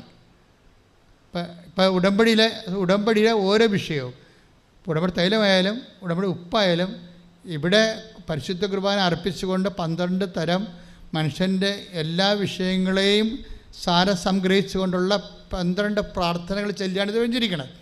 ഇത് വെഞ്ചരിക്കുമ്പോൾ പക്ഷേ ഇത് പ്രയോഗിക്കുന്ന ആൾക്കാർ ശ്രദ്ധിക്കണം. എന്താ കാര്യം? എല്ലാ പ്രയോഗവിധികളും ഒറ്റ ഫോർമുല വർക്ക് ചെയ്യണത്. എല്ലാ പ്രയോഗവിധികളും ചുമ്മാ നമുക്ക് ഇടാനൊന്നും പറ്റത്തില്ല. എല്ലാ പ്രയോഗവിധികളും യേശു കർത്താവാണെന്ന് അധരം കൊണ്ട് ഏറ്റു പറയണം. പറഞ്ഞ മനസ്സിലായില്ലേ? പിന്നെന്താണ്? ദൈവം അവന് മരിച്ചവളിൽ നിന്ന് ഉയർപ്പിച്ചെന്ന് ഹൃദയത്തിൽ വിശ്വസിക്കണം. ഇത് ഇത്രയും ഉറപ്പ് വരുത്തിയിട്ട് മാത്രമേ ഈ നേർച്ച വസ്തുക്കളിൽ തൊടാൻ പറ്റത്തുള്ളൂ. അല്ലെങ്കിൽ പിന്നെ കരടകത്ത് കടുകിടണ പോലെ ഇരിക്കും. നമുക്ക് പൊട്ടിയൊന്നും കേട്ടാൽ മതിയല്ല. മനസ്സിലായില്ലേ? കറിടകത്ത് നമ്മൾ എന്താ വറയിടുമ്പോൾ കടുകിടത്തില്ലേ? അപ്പോൾ അതൊന്ന് പൊട്ടിയത് കെട്ടാൽ മതി അല്ലേ? അത്രയും മതി. പക്ഷേ നേർച്ച വസ്തുക്കളുടെ പ്രയോഗം അങ്ങനെയല്ല. നേർച്ച വസ്തുക്കളാകുമ്പോൾ കടുക് നമ്മുടെ ആത്മാവിൽ പൊട്ടണം. ആദ്യം എന്താ സംഭവം ചെയ്യണത്? ആദ്യം യേശു കർത്താവാണെന്ന് ഒന്ന് വായിച്ചാൽ മോളെ 10:9. അത് കറക്റ്റ് വചനമാണ് കേട്ടോ, ശ്രദ്ധിച്ചേക്കണം. കറക്റ്റ് വചനം എന്ന് വെച്ചാൽ ഇതിൻ്റെ വചനമാണ്, ഉടമ്പടി പ്രയോഗത്തിൻ്റെ വചനമാണ്. റോമ 10:9 വായിച്ചോളൂ. ആകയാൽ ഒന്ന് പറഞ്ഞേ. ആകയാൽ യേശു കർത്താവാണെന്ന് അധരം കൊണ്ട് ഏറ്റുപറയുകയും ദൈവം അവനെ മരിച്ചവരിൽ നിന്ന് ഉയർപ്പിച്ചുവെന്ന് ഹൃദയത്തിൽ വിശ്വസിക്കുകയും ചെയ്താൽ നീ രക്ഷ പ്രാപിക്കും. അപ്പോൾ ക്രിസ്ത്യാനിറ്റിയിൽ വരുമ്പോൾ നമ്മൾ ഒരു വ്യക്തി പ്രാപിക്കണത് എന്താണ്? രക്ഷയാണ്. പക്ഷേ രക്ഷ ഒരേ സമയം തന്നെ ഒരു വ്യക്തിയുമാണ്, ഒരു ശക്തിയുമാണ്. മനസ്സിലായി ഐഡിയ? ഇതിൻ്റെ കറക്റ്റ് നിങ്ങൾ കാര്യങ്ങൾ അറിഞ്ഞ് പ്രയോഗിക്കണം. അതായത് നമ്മളെന്താ ചെയ്യണത്? ക്രിസ്ത്യാനിറ്റിയിൽ ദൈവാനുഭവത്തിൻ്റെ അടിസ്ഥാനം എന്താണ്? നമ്മൾ രക്ഷ പ്രാപിക്കുകയാണ്. റോമ 10:9 അനുസരിച്ചുണ്ട്. രക്ഷ എന്ന് പറയുന്നത് എന്താണ്? ഒരേ സമയം തന്നെ വ്യക്തിയാണെന്ന് പറയാൻ കാര്യം എന്താണ്? ലൂക്ക 2:30 ഈശോയെ കയ്യിലെടുത്തപ്പോഴല്ലേ സമയം പറയണത്. എന്താ പറയണത്? ലൂക്ക 2:30 എന്താ പറയണത്? എല്ലാ മനുഷ്യർക്കും വേണ്ടി ഒരുക്കിയിരിക്കുന്ന, ഒന്ന് പറഞ്ഞേ, എല്ലാ മനുഷ്യർക്കും വേണ്ടി ഒരുക്കിയിരിക്കുന്ന രക്ഷ ഞാൻ എൻ്റെ കണ്ണുകൊണ്ട് കണ്ടിരിക്കുന്നു. അപ്പൊ ക്രിസ്ത്യൻസിന് വേണ്ടി മാത്രം ഒരുക്കിയിരിക്കുന്ന രക്ഷ എന്നാ പറഞ്ഞിരിക്കണത്? അല്ല. അതുകൊണ്ടാണ് ഉടമ്പടിയിൽ എല്ലാ ആൾക്കാരും സാക്ഷ്യം പറയേണ്ട കാര്യം ഇതാണ്. അതായത് റൈറ്റായിട്ട് ആർക്കാണ് ഇത് ആപ്ലിക്കേറ്റ് ചെയ്യാൻ പറ്റണത്? അവൻ്റെ വിഷയം കത്തും. അത് XOR non Baptist or non Christian ഇതൊന്നും ഇതിൻ്റെ അകത്ത് വർക്ക് ചെയ്യത്തില്ല. ആർക്കാണ് ഇതിൻ്റെ അകത്ത് കൃത്യമായിട്ട് ഫോർമുല കീപ്പ് ചെയ്തു പോകാൻ പറ്റണത്? ഫോർമുല ഇതാണ്. എന്താ പറയണത്? യേശു കർത്താവാണെന്ന് അധരം കൊണ്ടേറ്റ് പറയണം. യേശു കർത്താവാണെന്ന് അധരം കൊണ്ടേറ്റ് പറയണം. പക്ഷേ അധരം കൊണ്ട് ഏറ്റു പറയുമ്പോൾ എന്താണ് എൻ്റെ യേശുവിനെ കർത്താവാക്കുന്നത്? ദൈവം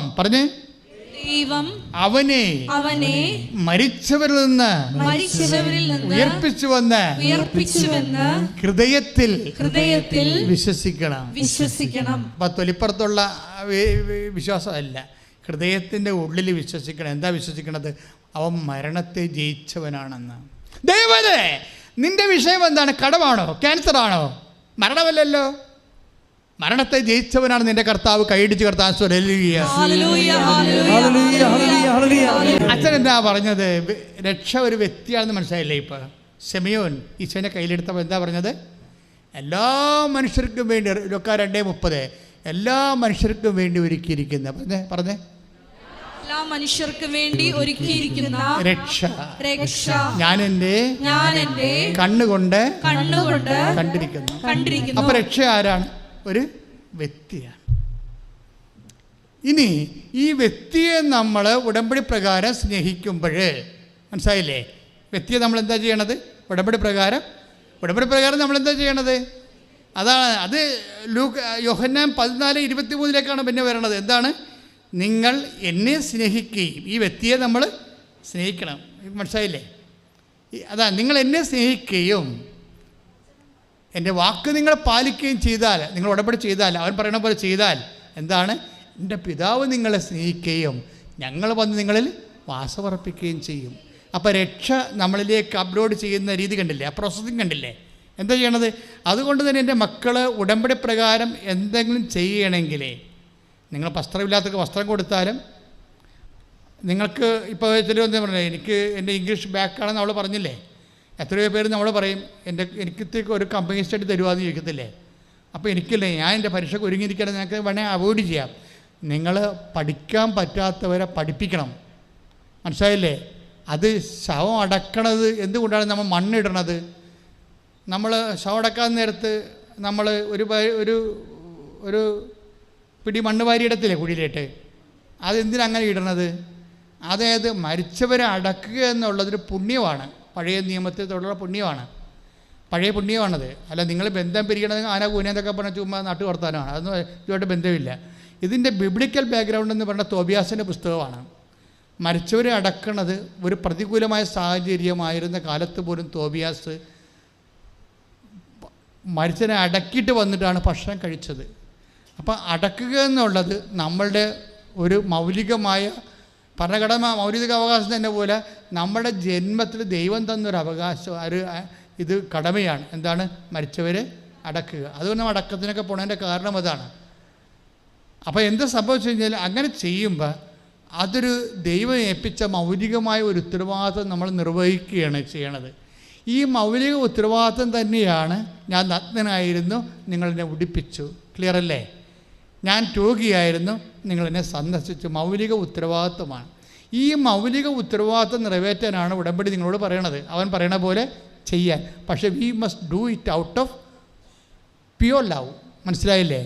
ഇനിയിപ്പോൾ ഉടമ്പടി എടുത്തല്ല, ഇനിയിപ്പോൾ ഈ കുന്തവും ചെയ്യണമായിരിക്കും, കൊടുത്തേക്കാം അല്ലേ എന്നൊക്കെ പറഞ്ഞുകൊണ്ട് ഈ അളിഞ്ഞ മോന്തയും കൂടി വാരി വരച്ച് ചെയ്താൽ അത് വർക്കൗട്ട് ചെയ്യത്തില്ല. എന്താ കാര്യം? 14:23 വേണം. അത് നിങ്ങൾ ചെയ്യുന്ന വർക്ക് 14:23 സിങ്ക് ചെയ്യണം. എന്താണ്? നിങ്ങൾ എന്നെ സ്നേഹിക്കുകയും, പറഞ്ഞേ, നിങ്ങൾ എന്നെ സ്നേഹിക്കുകയും എൻ്റെ വാക്ക് പാലിക്കുകയും ചെയ്താൽ എൻ്റെ പിതാവ് നിങ്ങളെ സ്നേഹിക്കുകയും ഞങ്ങൾ വന്ന് അവനിൽ വാസമുറപ്പിക്കുകയും ചെയ്യും. ഇങ്ങനെ ദൈവം നമ്മളിൽ വന്ന് വാസമുറപ്പിച്ചാൽ എന്ത് സംഭവിക്കും? We will be empowered. ഇപ്പം നമ്മുടെ പവർ പോയി, നമ്മുടെ പഴയ നിസ്സഹായ അവസ്ഥ ഒന്നുമില്ല. ഇപ്പോൾ അവൾ പറഞ്ഞ കേട്ടില്ലേ? നിഷ തോമസ് എന്താ പറയണത്? ഞാൻ ഇംഗ്ലീഷിൽ ബാക്കായിരുന്നു, ഞാൻ 10 കൊല്ലമായിട്ട് പഠിച്ചിട്ടില്ല, 10 കൊല്ലമായിട്ട് ജോലിയും ചെയ്തിട്ടില്ല, പക്ഷേ പോപ്പറ്റ് ഇടാൻ തുടങ്ങിയപ്പോൾ അമ്മ എനിക്ക് ഡിക്റ്റേഷൻ തുടങ്ങിയെന്ന്. ചില ആൾക്കാർക്ക് യുക്തിവാദികളെ ചോദിക്കുവേ, പിന്നെ മാതാവ് പരീക്ഷ ഹോളിൽ വന്നിട്ട് പറഞ്ഞു തരണമെന്ന്. ബിബിൻ്റെ സാക്ഷ്യം കേട്ടിട്ട് നമ്മൾ അല്പസമയം കഴിയുമ്പോൾ തന്നെ വേറെ സാക്ഷ്യം വന്നില്ലേ? ബിബിനും പറഞ്ഞ എന്താണ്? ബിടെക്കിൻ്റെ 24ാമത്തെ പേപ്പർ 24 സപ്ലി എഴുതുകയാണ്. പക്ഷേ എന്താ ചെയ്യണത്? കോട്ടയം ബേക്കറി സ്റ്റേഷനിൽ ചെന്നിട്ട് രാവിലെ മുതൽ വൈകുന്നേരം വരെ ഉച്ചവരെ ഈ കൃപാസനം പത്രം എല്ലാം കൊടുത്തുകൊണ്ട് നടക്കുന്ന ആൾ നടത്തിയപ്പോൾ തന്നെ പരിശോധനയിലോട്ട് കയറണത്. കാരണം പറഞ്ഞ് പേപ്പർ ഇടപ്പം ഞെട്ടിപ്പോവും, പറയും ഞാൻ എഴുതത്തില്ലെന്ന് പറയും. അമ്മ ഞാൻ പഠിച്ചിട്ട് വന്നിട്ട് അടുത്ത പ്രാവശ്യം എഴുതാമെന്ന് പറയും. അപ്പം നീ എഴുതാൻ പറയും. പിന്നെ ഡിക്റ്റേഷൻ തുടങ്ങും. അപ്പോൾ അത് കേട്ടപ്പോൾ തന്നെ എനിക്ക് അത് ഞാൻ നേരത്തെയും കേട്ടിട്ടുണ്ട്. ഇതൊക്കെ ഇത് നോട്ട് ബൈ മെറിറ്റിൽ വർക്ക് ചെയ്യാണ്, ഇത് മിറക്കിലാണ് വർക്ക് ചെയ്യണത്, ഗ്രേസിലാണ് വർക്ക് ചെയ്യണമെന്ന് അറിയാം. പക്ഷേ പിറ്റേ ആഴ്ച നിഷ തോമസ് വന്ന് സാക്ഷ്യം പറഞ്ഞു, 10 കൊല്ലമായിട്ട് ഇംഗ്ലീഷ് ടച്ചില്ല. പക്ഷേ ഞാൻ പുറമേട്ട് കയറിയതിന് ശേഷം ഞാൻ സംസാരിക്കാൻ തുടങ്ങിയിട്ട്, അതിന് മുമ്പ് ഞാൻ അങ്ങനെ ഒരിക്കലും സംസാരിച്ചിട്ടില്ല, അതിന് ശേഷവും ഞാൻ സംസാരിച്ചിട്ടില്ല. അമ്മയാണ് എന്നോട് സംസാരിച്ചത്. ശ്രുതികണ്ടെ കൈയടിച്ച് അതിശക്തമായ അതിലേക്ക് എന്നെ കൊണ്ടുവരണമെന്ന് പ്രാർത്ഥിക്കണം. മനസ്സിലായില്ലേ? ദൈവസ്നേഹം ഫീൽ ചെയ്യാൻ തുടങ്ങിയില്ലെങ്കിൽ, കാരണം ദൈവസ്നേഹം തുടങ്ങാതെ നമുക്ക് ചെയ്യാതെ ഈ പത്രം കൊടുക്കാൻ പറ്റത്തില്ല. കാര്യം അത് ദൈവസ്നേഹ പ്രവർത്തനമാണ്. കർത്താവിനോട് സ്നേഹം ഉണ്ടാകാതെ എങ്ങനെയാണ് കർത്താവിനെ അറിയാത്തത് അറിയിക്കുന്നവർ, അല്ലെങ്കിൽ സിനിമ നോട്ടീസ് കൊടുക്കുന്നവരായി പോകത്തില്ലേ? ഇതെല്ലാം ദൈവസ്നേഹത്തോടെ കൊടുക്കാൻ പറ്റത്തുള്ളൂ. എൻ്റെ പിതാവ് നിങ്ങളെ സ്നേഹിക്കുകയും ഞങ്ങൾ വന്ന് നിങ്ങൾ വസിക്കുകയും ചെയ്യുമ്പോൾ by effect what will happen? എന്താ ചെയ്യണത്? ശക്തനായവൻ എനിക്ക് വലിയ കാര്യങ്ങൾ ചെയ്തു, അല്ലേ? ദൈവം ഉള്ളിൽ വസിക്കുമ്പോഴേ. ഇപ്പം ലൂക്ക 1:49 വായിച്ച് സ്തുതിക്കട്ടെ ഹല്ലേലൂയ.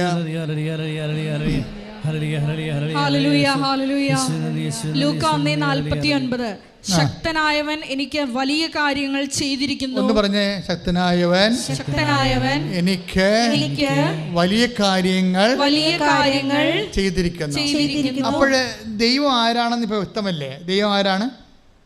ശക്തനായവനാണ്, അല്ലേ? ദൈവം, അതായത് നമ്മളുടെ മെറിറ്റ് ഇല്ലെങ്കിൽ പിന്നീട് നമ്മൾ മെറിറ്റോറിയസ് ആകുന്നത് എങ്ങനെയാണ്? ദൈവത്തിൻ്റെ ശക്തി അപ്ലോഡ് ചെയ്തുകൊണ്ടാണ്. അതുകൊണ്ടാണ് അമ്മ ചോദിക്കണത്, ഇതെങ്ങനെ സംഭവിക്കും? ഞാൻ പുരുഷനെ അറിയുന്നില്ലല്ലോ. അതിന് മറുപടി പറഞ്ഞത് എന്താണ്? പരിശുദ്ധാത്മാവ് നിൻ്റെ മേൽ വരും. എങ്ങനെയുള്ള പരിശുദ്ധാത്മാവ്? അത്യുന്നതൻ്റെ ശക്തി. കൈയടിച്ച് കർത്താവ് ഹല്ലേലൂയ. Hallelujah, hallelujah, hallelujah. രണ്ട് വശത്തും ഒരു വചനം വന്നിട്ടുണ്ട് കേട്ടോ, കോമൺ വേർഡ് അല്ലേ. എന്തേ ലൂക്ക 1:35 എന്താ പറയണത്? ഇതെങ്ങനെ സംഭവിക്കും ഞാൻ പുരുഷനെ അറിയുന്നില്ലല്ലോ എന്ന് പറയുമ്പോൾ മറുപടി എന്താണ് ദൈവത്തിൻ്റെ? ഇത് മെറിറ്റിൽ വർക്ക് ചെയ്യത്തില്ല, ഗ്രേസിലേ വർക്ക് ചെയ്യത്തുള്ളൂ. അതുകൊണ്ട് എന്താണ്? പരിശുദ്ധാത്മാവ് നിൻ്റെ മേൽ വരും. ഗ്രേസ് വരുന്നതായി പറയണത്. പരിശുദ്ധാത്മാവ് വരപ്രസാദം എന്താണെന്നാണ് പറയണത്? വരപ്രസാദം എങ്ങനെയിരിക്കും? It is A power of the almighty. എന്താണ്? അത്യുന്നതൻ്റെ ശക്തിയാണ് വരപ്രസാദം. കൈയിടിച്ച് കർത്താവ് ഹല്ലേലൂയ. യേശുവേ സ്തോത്രം. യേശുവേ നന്ദി. Hallelujah, hallelujah, hallelujah. Hallelujah, hallelujah, hallelujah, hallelujah. യേശുവേ സ്തുതി. Hallelujah, hallelujah. അപ്പോൾ യോഗ്യതയിലെ ഒരു വിഷയം നമുക്ക് മിസ്സായാൽ അത് എന്നേക്കാട് മിസ്സായെന്ന് വിശ്വാസം പറയത്തില്ല. എന്താ കാര്യം? നിങ്ങളുടെ യോഗ്യതയിൽ എന്തെങ്കിലും മിസ്സായാൽ നിങ്ങൾ അതിൻ്റെ പേര് ഡെസ്പാകേണ്ട കാര്യമില്ല. ഡോക്ടർ പറയും നിങ്ങളോട്, ഇത് ടെസ്റ്റ് ചെയ്തിട്ട് അണ്ടമൊന്നും ഇല്ലല്ലോ, അണ്ടം ഉൽപ്പാദിപ്പിക്കണേ ഇല്ല നിങ്ങൾക്ക്. നിങ്ങളുടെ ഭർത്താവിനാണെങ്കിൽ ബീജത്തിന് കൗണ്ടും ഇല്ല, അതിന് ഓട്ടവും ഇല്ല. ഇങ്ങനെ കുറേ ഇല്ല എന്ന് കേൾക്കുമ്പോൾ തന്നെ അറിയാം മെറിറ്റിനെ കുറിച്ച് മാത്രമാണ് ഡോക്ടർ പറയണത്. It is not for grace. മനസ്സിലായില്ലേ കാര്യം? അച്ഛൻ മനസ്സിലായില്ലേ? ഇപ്പോൾ വൈദ്യശാസ്ത്രം നമ്മൾ പറഞ്ഞത് എന്താണ്? മെറിറ്റില്ലെന്നേ പറയുന്നുള്ളൂ. ഗ്രേസ് അവിടെ സബ്ജക്റ്റ് അല്ല. ഗ്രേസ് ആണ് നീ എടുത്ത ഉടമ്പടിയുടെ സബ്ജക്റ്റ്. നമ്മൾ ലൂക്ക 1:35 1:49 സെയിം വേർഡാണ് റെക്കോർഡ് ചെയ്യണം. എന്താണ്? ഒന്നിൽ പറയുന്നു ഗ്രേസിന് പകരം എന്താ പറയണത്? അത്യുന്നതൻ്റെ ശക്തി എന്ന് പറയും അല്ലേ ലുക്ക. എന്നിട്ട് ഈ ശക്തിയാണ് അമ്മയിൽ വരുമ്പോഴാണ് അമ്മ മെറിറ്റില്ലാതെ പുരുഷനെ അറിയാതെ തന്നെ പ്രഗ്നൻ്റ് ആകണത്. ഈ ശക്തി തന്നെയാണ് നിന്നെ എൻഗ്രേസ് ചെയ്യണത്. എൻഗ്രേസിങ് എംപവറിങ് സെയിം ആണെന്നാണ് ഇപ്പോഴും പറയണത്. ഇപ്പോൾ ഈ ധ്യാനത്തിൻ്റെ വെളിപാടിൽ എന്താ പറയണത്? എൻഗ്രേസിങ് ആൻഡ് എൻപവറിങ് സെയിം ആണ്. അതായത് വരപ്രസാദം കൊണ്ട് നിറക്കണതും നിൻ്റെ ശക്തി കൊണ്ട് നിറക്കണതും സെയിം വൺ ആൻഡ് സെയിം പ്രോസസ്സാണത്. അതിന് നമ്മൾ ചെയ്യേണ്ടത് എന്താണ്? ദൈവസ്നേഹത്തിൽ നിറഞ്ഞുകൊണ്ട് ദൈവത്തിൻ്റെ വാക്കുകൾ പാലിച്ച് കഴിയുമ്പോൾ ഞങ്ങൾ നിങ്ങളെ സ്നേഹിക്കുകയും ഞങ്ങൾ വന്ന് നിങ്ങൾ വസിക്കുകയും ചെയ്യും. അതിന് ഈശോ എന്താ പറഞ്ഞത്? അങ്ങനെ ദൈവം വന്ന് വസിച്ചാൽ പിന്നെ നിങ്ങൾക്ക് ചെയ്യേണ്ടി വരത്തില്ല. എൻ്റെ പിതാവ് എന്നിൽ വസിച്ചുകൊണ്ട് അവൻ്റെ പ്രവർത്തനങ്ങളാണ് ചെയ്യണത്. അപ്പോൾ നമ്മളല്ല ചെയ്യണത്, കർത്താവാണ് ചെയ്യണത്. മനസ്സിലായില്ലേ? നമ്മുടെ ശക്തി പോയാൽ ഇത് പിന്നെ ദൈവത്തിൻ്റെ ശക്തിയിൽ ഈ സംഭവം ചെയ്തെടുക്കാൻ ബൈബിൾ നൽകുന്ന അൾട്ടിമേറ്റ് ഓപ്ഷൻ കവനൻ്റ് പ്രെയറാണ്. എന്താണ്? ഉടമ്പടിയാണ്. അതുകൊണ്ടാണ് നിങ്ങൾ ഉടമ്പടിയിൽ ശ്രദ്ധയോടെ നമുക്ക് മറ്റ് പല കാര്യങ്ങളും നിങ്ങൾ ചിലപ്പോൾ ജോമാരൊക്കെ ചെല്ലുമ്പോൾ നിങ്ങൾ ചിലപ്പോൾ ഉറങ്ങും, ചില ആൾക്കാർ ചില ശ്രദ്ധിക്കത്തില്ല, അങ്ങനെയൊക്കെ ചെല്ലിയാണ് അതിൻ്റെ ഉള്ള ഫലം കൂടി കളയണത്. പക്ഷേ ഉടമ്പടി എന്ന് പറയുമ്പോൾ ഇതിൻ്റെ ഓരോ വിശദാംശങ്ങളിലും ശാസ്ത്രജ്ഞന്മാരുടെ സൂക്ഷ്മത വേണം. എന്നുവെച്ചാൽ നിങ്ങളത് ചെയ്യുന്നുണ്ടോ? ഇതിങ്ങനെ ചെയ്യുമ്പോൾ എൻ്റെ ഉള്ളിൽ ദൈവസ്നേഹമാണ് നിറയണത്. ദൈവസ്നേഹം നിറയുന്നുണ്ടോ എന്ന് നിങ്ങളുടെ ഇങ്ങനെ ചെക്ക് ചെയ്ത് നോക്കണം. നമ്മുടെ ടെമ്പറേച്ചർ നമ്മൾ നോക്കാൻ തെർമോമീറ്റർ ഉപയോഗിക്കണ പോലെ ദൈവസ്നേഹം നിറഞ്ഞാൽ സംഭവം സിമ്പിളായിട്ട് തോന്നും, ലൈറ്റായിട്ട് തോന്നും. എല്ലാ കാര്യങ്ങളും ദൈവസ്നേഹത്തിൻ്റെ ഒരു ഇഫക്റ്റ് എന്ന് പറയണത് സംഭവങ്ങളെ ലൈറ്റാക്കുന്നതാണ്. ദൈവസ്നേഹം നിറഞ്ഞില്ലെങ്കിൽ നിങ്ങൾക്ക് വെയിറ്റായിട്ട് തോന്നും. വെയിറ്റ് ആൻഡ് ലൈറ്റ് ഇത് രണ്ട് എക്സ്പീരിയൻസാണ്. നിങ്ങൾക്ക് ദൈവസ്നേഹം നിറഞ്ഞില്ലെങ്കിൽ 10-30 പത്രം കാണുമ്പോൾ ഇനി ഇത് ഏത് പള്ളിക്കൊണ്ടേ കൊടുക്കാനാണ്, നാട്ടിൽ കൊണ്ടേ കൊടുക്കണം, പള്ളിക്കൊണ്ടേ കൊടുക്കണം, പള്ളിയിലെ ആൾക്കാരൊക്കെ ഉണ്ടാകില്ല, അപ്പോൾ കാണത്തില്ലേ. ഇപ്പോൾ കഴിഞ്ഞ ദിവസങ്ങളൊരു സാക്ഷ്യം വന്നില്ലേ? കഴിഞ്ഞ ദിവസം സാക്ഷ്യം എന്താണ്? ഞാൻ DYFIയുടെ മേഖലാ സെക്രട്ടറിയാണ്, ഞാനെങ്ങനെ പത്രം കൊണ്ടേ കൊടുക്കണമെന്ന് ചോദിച്ചില്ലേ ഒരാൾ. ഞാൻ DYFIയുടെ മേഖലാ സെക്രട്ടറിയാണ്, ഞാനെങ്ങനെ പത്രം കൊണ്ടേ കൊടുക്കണമെന്ന്. അപ്പോൾ അങ്ങനെ ഓരോ ആൾക്കാർക്ക് ഓരോ തരത്തിലുള്ള ഭാരങ്ങൾ വരും. മനസ്സിലായില്ലേ? അപ്പോൾ ആ ഭാരം വന്നാൽ എൻ്റെ അർത്ഥം ദൈവസ്നേഹം നിറഞ്ഞിട്ടില്ല ആ മേഖല എന്നതിൻ്റെ അർത്ഥം. അപ്പോൾ നിങ്ങൾ ചെയ്യേണ്ടത് എന്താണ്?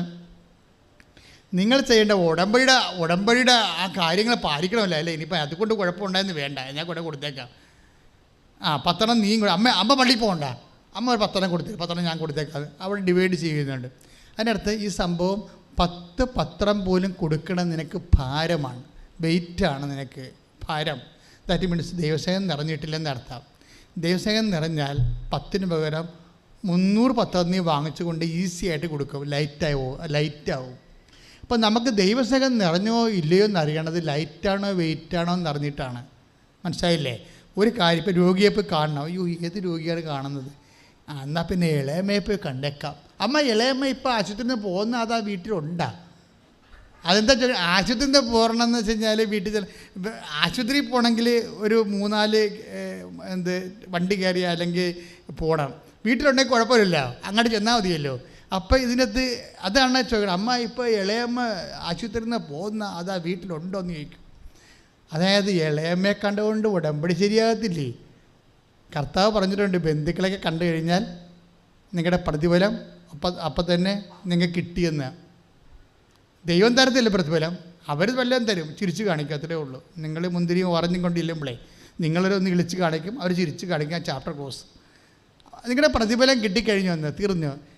അത് നിങ്ങളെ സ്നേഹിക്കുന്നവരെ മാത്രം നിങ്ങൾ സ്നേഹിച്ചാൽ പ്രതിഫലത്തിനെന്താണ് അവകാശം? കർത്താവിൻ്റെ പ്രതിഫലം കിട്ടത്തില്ലെന്നാണ് പറയണത്. മനസ്സിലായില്ലേ? അതായത് നിങ്ങൾക്ക് ബന്ധവും സ്വന്തവും അല്ല, നിങ്ങൾക്ക് യാതൊരു ഉത്തരവാദിത്വം ഇല്ലാത്ത ആൾക്കാരാ ദൈവത്തിൻ്റെ പേരിൽ ദൈവമാണെന്ന് കണ്ട്. ഞാനും രോഗിയായിരുന്നു, നിങ്ങൾ എന്നെ സന്ദർശിച്ചു, ഓരോ വിഷയം അല്ല. ആരും ഇങ്ങനെ ഈ എളുപ്പ വഴി ക്രിയ ചെയ്യാൻ പോകണ്ട, ഒരു വഴിയും നടക്കത്തില്ല. ആ ഇട്ട അരിയുടെ വെള്ളം വാങ്ങി വെച്ചാൽ മതി. നിങ്ങൾ എളുപ്പ വഴി, അതായത് അത് നിങ്ങൾക്ക് വെയിറ്റായിട്ട് തോന്നണില്ലേ? ആ വചനം എടുത്തോളൂ. മത്തായി 5:46. മത്തായി 5:46 എന്താ പറയണേ കേട്ടോ? നിങ്ങളെ സ്നേഹിക്കുന്നവരെ നിങ്ങൾ സ്നേഹിച്ചാൽ നിങ്ങൾക്ക് എന്ത് പ്രതിഫലമാണ് ലഭിക്കുക? ഒന്ന് പറഞ്ഞ, നിങ്ങളെ സ്നേഹിക്കുന്നവരെ മാത്രം നിങ്ങൾ സ്നേഹിച്ചാൽ എന്ത് പ്രതിഫലമാണ് നിങ്ങൾക്ക് കിട്ടുക? അപ്പൊ നിങ്ങളെ സ്നേഹിക്കുന്ന ബന്ധുക്കളെ, സ്വന്തപ്പെട്ട ഒരു സഹോദരങ്ങളെ, സുഹൃത്തുക്കളെ മാത്രം സ്നേഹിച്ചാൽ ഉടമ്പടി വർക്ക് ചെയ്യത്തില്ല. അല്ലെങ്കിൽ കിട്ടുമെങ്കിൽ അവരോട് വാങ്ങിച്ചോളാൻ പറയും. നിങ്ങളുടെ ഉദ്ദേശം അത് തന്നെയാണല്ലോ. നിങ്ങളുടെ ഉദ്ദേശം അത് തന്നെയാണല്ലോ. നിങ്ങളെ കൊടുക്കുന്ന ആൾക്കാർ കൊണ്ട് നാളെ നിങ്ങൾക്ക് എന്തെങ്കിലും ഒരു ഉപകാരം ഉണ്ടാകുമെന്ന് വിചാരിച്ച്, അതുകൊണ്ട് അവരെയാണ് നിങ്ങൾ സ്നേഹിക്കണമെങ്കിൽ ആ പ്രതിഫലം അവരോട് മേടിച്ചോളാൻ പറയും. ദൈവമായിട്ട് അതിന് ബന്ധമില്ല. ബന്ധം വേണമെന്നുണ്ടെങ്കിൽ എന്നെ കാണണം. ഒരു പരിചയമില്ലാത്ത ആൾക്കാരിൽ പോലും അവശരിൽ, നിങ്ങളുടെ സഹായം ആവശ്യമുള്ളവരിൽ എന്നെ കാണണം. ഞാനാണെന്ന് കരുതണം. അത് മനുഷ്യന്മാർ, നിങ്ങളുടെ ആവശ്യമുള്ളവരെ നിങ്ങൾക്ക് എന്നാണ് ഈശോ ആണെന്ന് കരുതാൻ കഴിയണത്, അപ്പോൾ നിങ്ങളുടെ ഉടമ്പടി ആക്ടിവേറ്റ് ആകും, ഉടമ്പടി നടപടിയിലാവും. ശ്രദ്ധിക്കട്ടെ.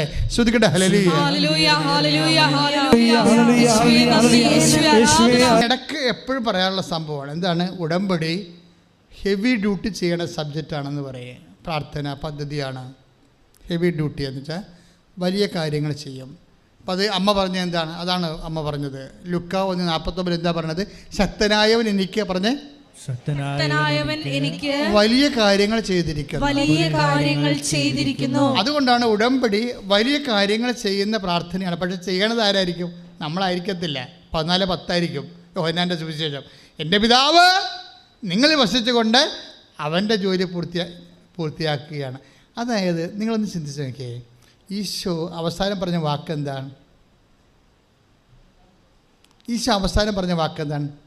ഇറ്റ് ഈസ് അക്കംപ്ലിഷ്ഡ് എന്നാണ് പറഞ്ഞത്, അല്ലേ? യോഹന്നാൻ്റെ സുവിശേഷത്തിലില്ലേ 12:19-32 വായിച്ച മോളെ.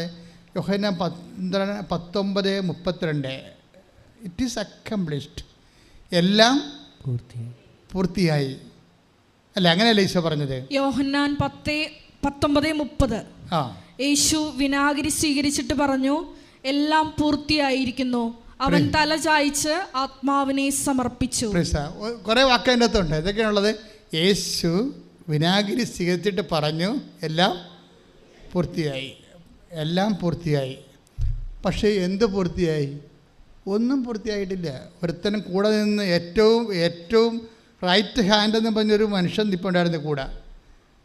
നിൻ്റെ കൂടെ കാരാഗ്രഹത്തിൽ വരാം, ആനകൂനം എന്നൊക്കെ പറഞ്ഞ് ഭയങ്കര ഡയലോഗൊക്കെ പറഞ്ഞ ആൾ 4 കാലേ വീണ് ഓടിയിട്ട്, ചില ആൾക്കാർ ഓട്ടോറിക്ഷ പിടിച്ചാൽ പോയിരിക്കണം. ഇപ്പം കണ്ടിട്ടില്ല ഒരെണ്ണത്തിനെ. പാവപ്പെട്ട അമ്മ മാത്രമേ ഇപ്പം നിൽക്കുന്നുണ്ട്. പിന്നെ അതിൻ്റെ പേര് കുറച്ച് എടുത്തിമാർ, ആ അക്കൗണ്ടിൽ കുറച്ച് എടുത്തിമാർ നിൽപ്പുണ്ട്. എല്ലാവരും പോവുകയാണ്, തീർന്നേ, ഒന്നും പൂർത്തിയായില്ല. ഈ അണ്ണന്മാരെ കൊണ്ടാണ് സഭ സ്ഥാപിക്കാൻ പോണത്. വല്ലതും നടക്കുക? ഒന്നും നടക്കത്തില്ലേ? നമ്മുടെ ജീവിതത്തെ നോക്കുമ്പോൾ ഒന്നും നടക്കത്തില്ലെന്ന് ഉറപ്പാവും. പക്ഷേ ഈശോ പറയും എല്ലാം നടക്കുമെന്ന്.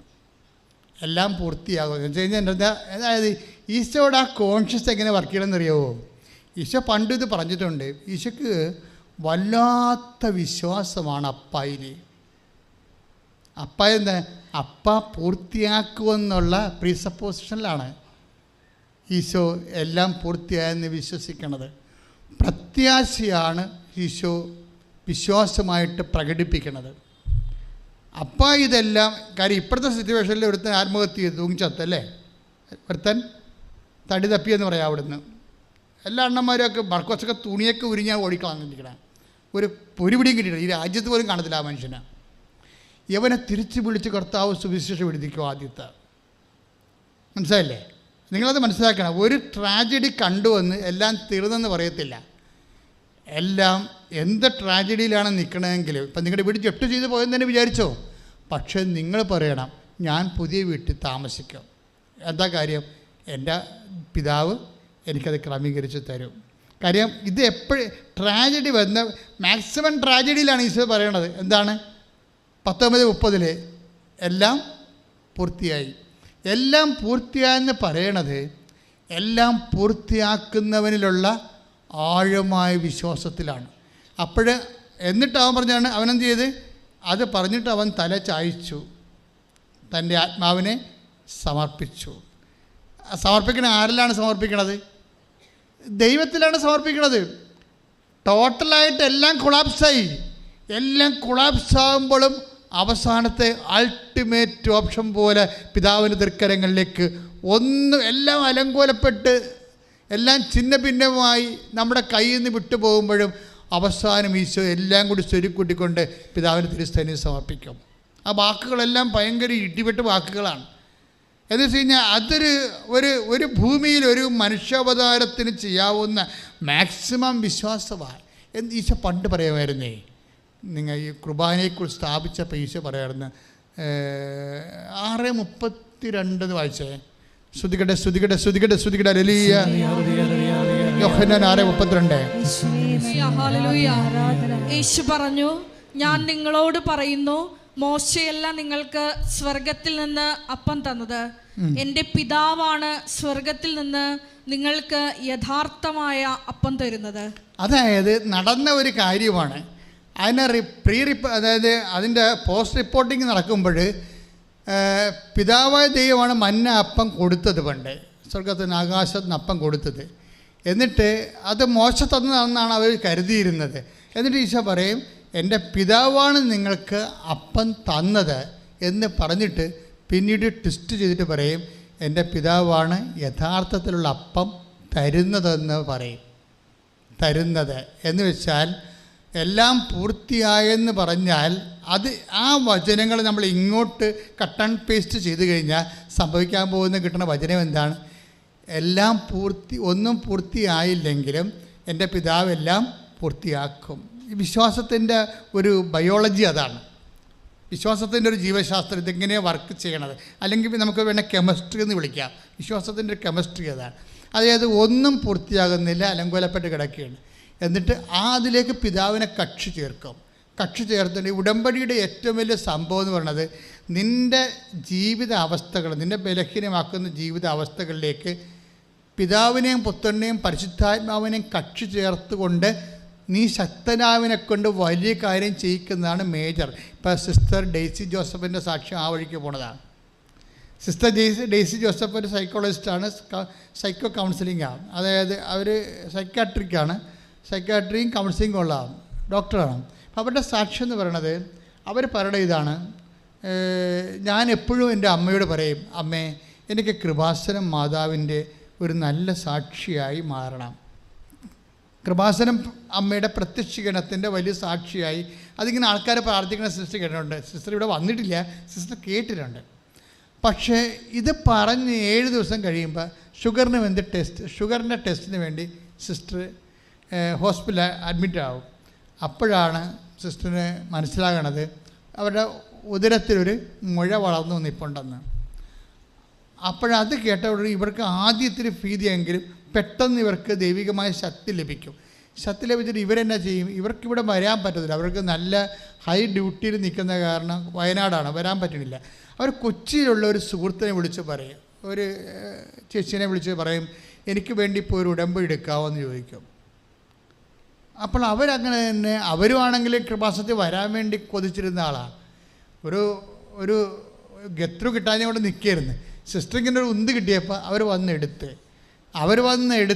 ഉടമ്പടി എടുത്തു കഴിഞ്ഞപ്പോൾ അവർക്ക് നേർച്ച വസ്തുക്കൾ കൊടുക്കണ്ടേ. അപ്പോൾ ഒരു സിസ്റ്റർ, ഞാൻ എല്ലാ സിസ്റ്ററിന് വേണ്ടി ഉടമ്പടി എടുത്ത് നേർച്ച വസ്തുക്കളൊക്കെ എല്ലാം വാങ്ങിച്ചിട്ടുണ്ട് എന്ന് പറഞ്ഞു. ഇതെങ്ങനെ അവിടെ എത്തിക്കേണ്ടതെന്ന് ഞങ്ങൾ ചോദിച്ചുകൊണ്ടിരിക്കുമ്പോൾ സിസ്റ്ററിനെ വേറെ ഒരു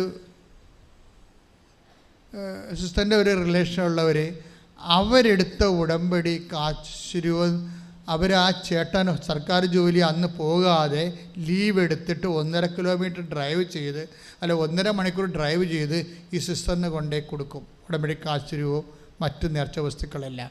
ഇവരിങ്ങനെ മനസ്സിൽ വിചാരിച്ച ഈ കൊച്ചിയിലെ ചേച്ചി എങ്ങനെയാണ് വയനാട്ടിൽ വന്ന് കൊടുക്കേണ്ടത്, കുറേ കാശ് ചിലവുണ്ടല്ലോ, അവർ എങ്ങനെ കൊണ്ടുവന്ന് കൊടുക്കുമെന്ന് ചോദിച്ചതേ ഉള്ളൂ. അവർക്ക് സിസ്റ്ററിന് മാതാവ് തന്നെ അത് എത്തിച്ച് കൊടുക്കും. എന്നിട്ട് ഇവർ ഇതും പിടിച്ചുകൊണ്ട് സ്കാൻ ചെയ്യാൻ പോകും. സ്കാൻ ചെയ്യാൻ പോകുന്നവരെ ആ സമയങ്ങളിലൊക്കെ പ്രാർത്ഥനയുടെ കാര്യങ്ങൾ ശ്രദ്ധിച്ചാൽ നമുക്ക് ഞെട്ടിപ്പോകും. കാര്യം വെച്ചാൽ അവരിവിടെ വന്നിട്ടില്ല.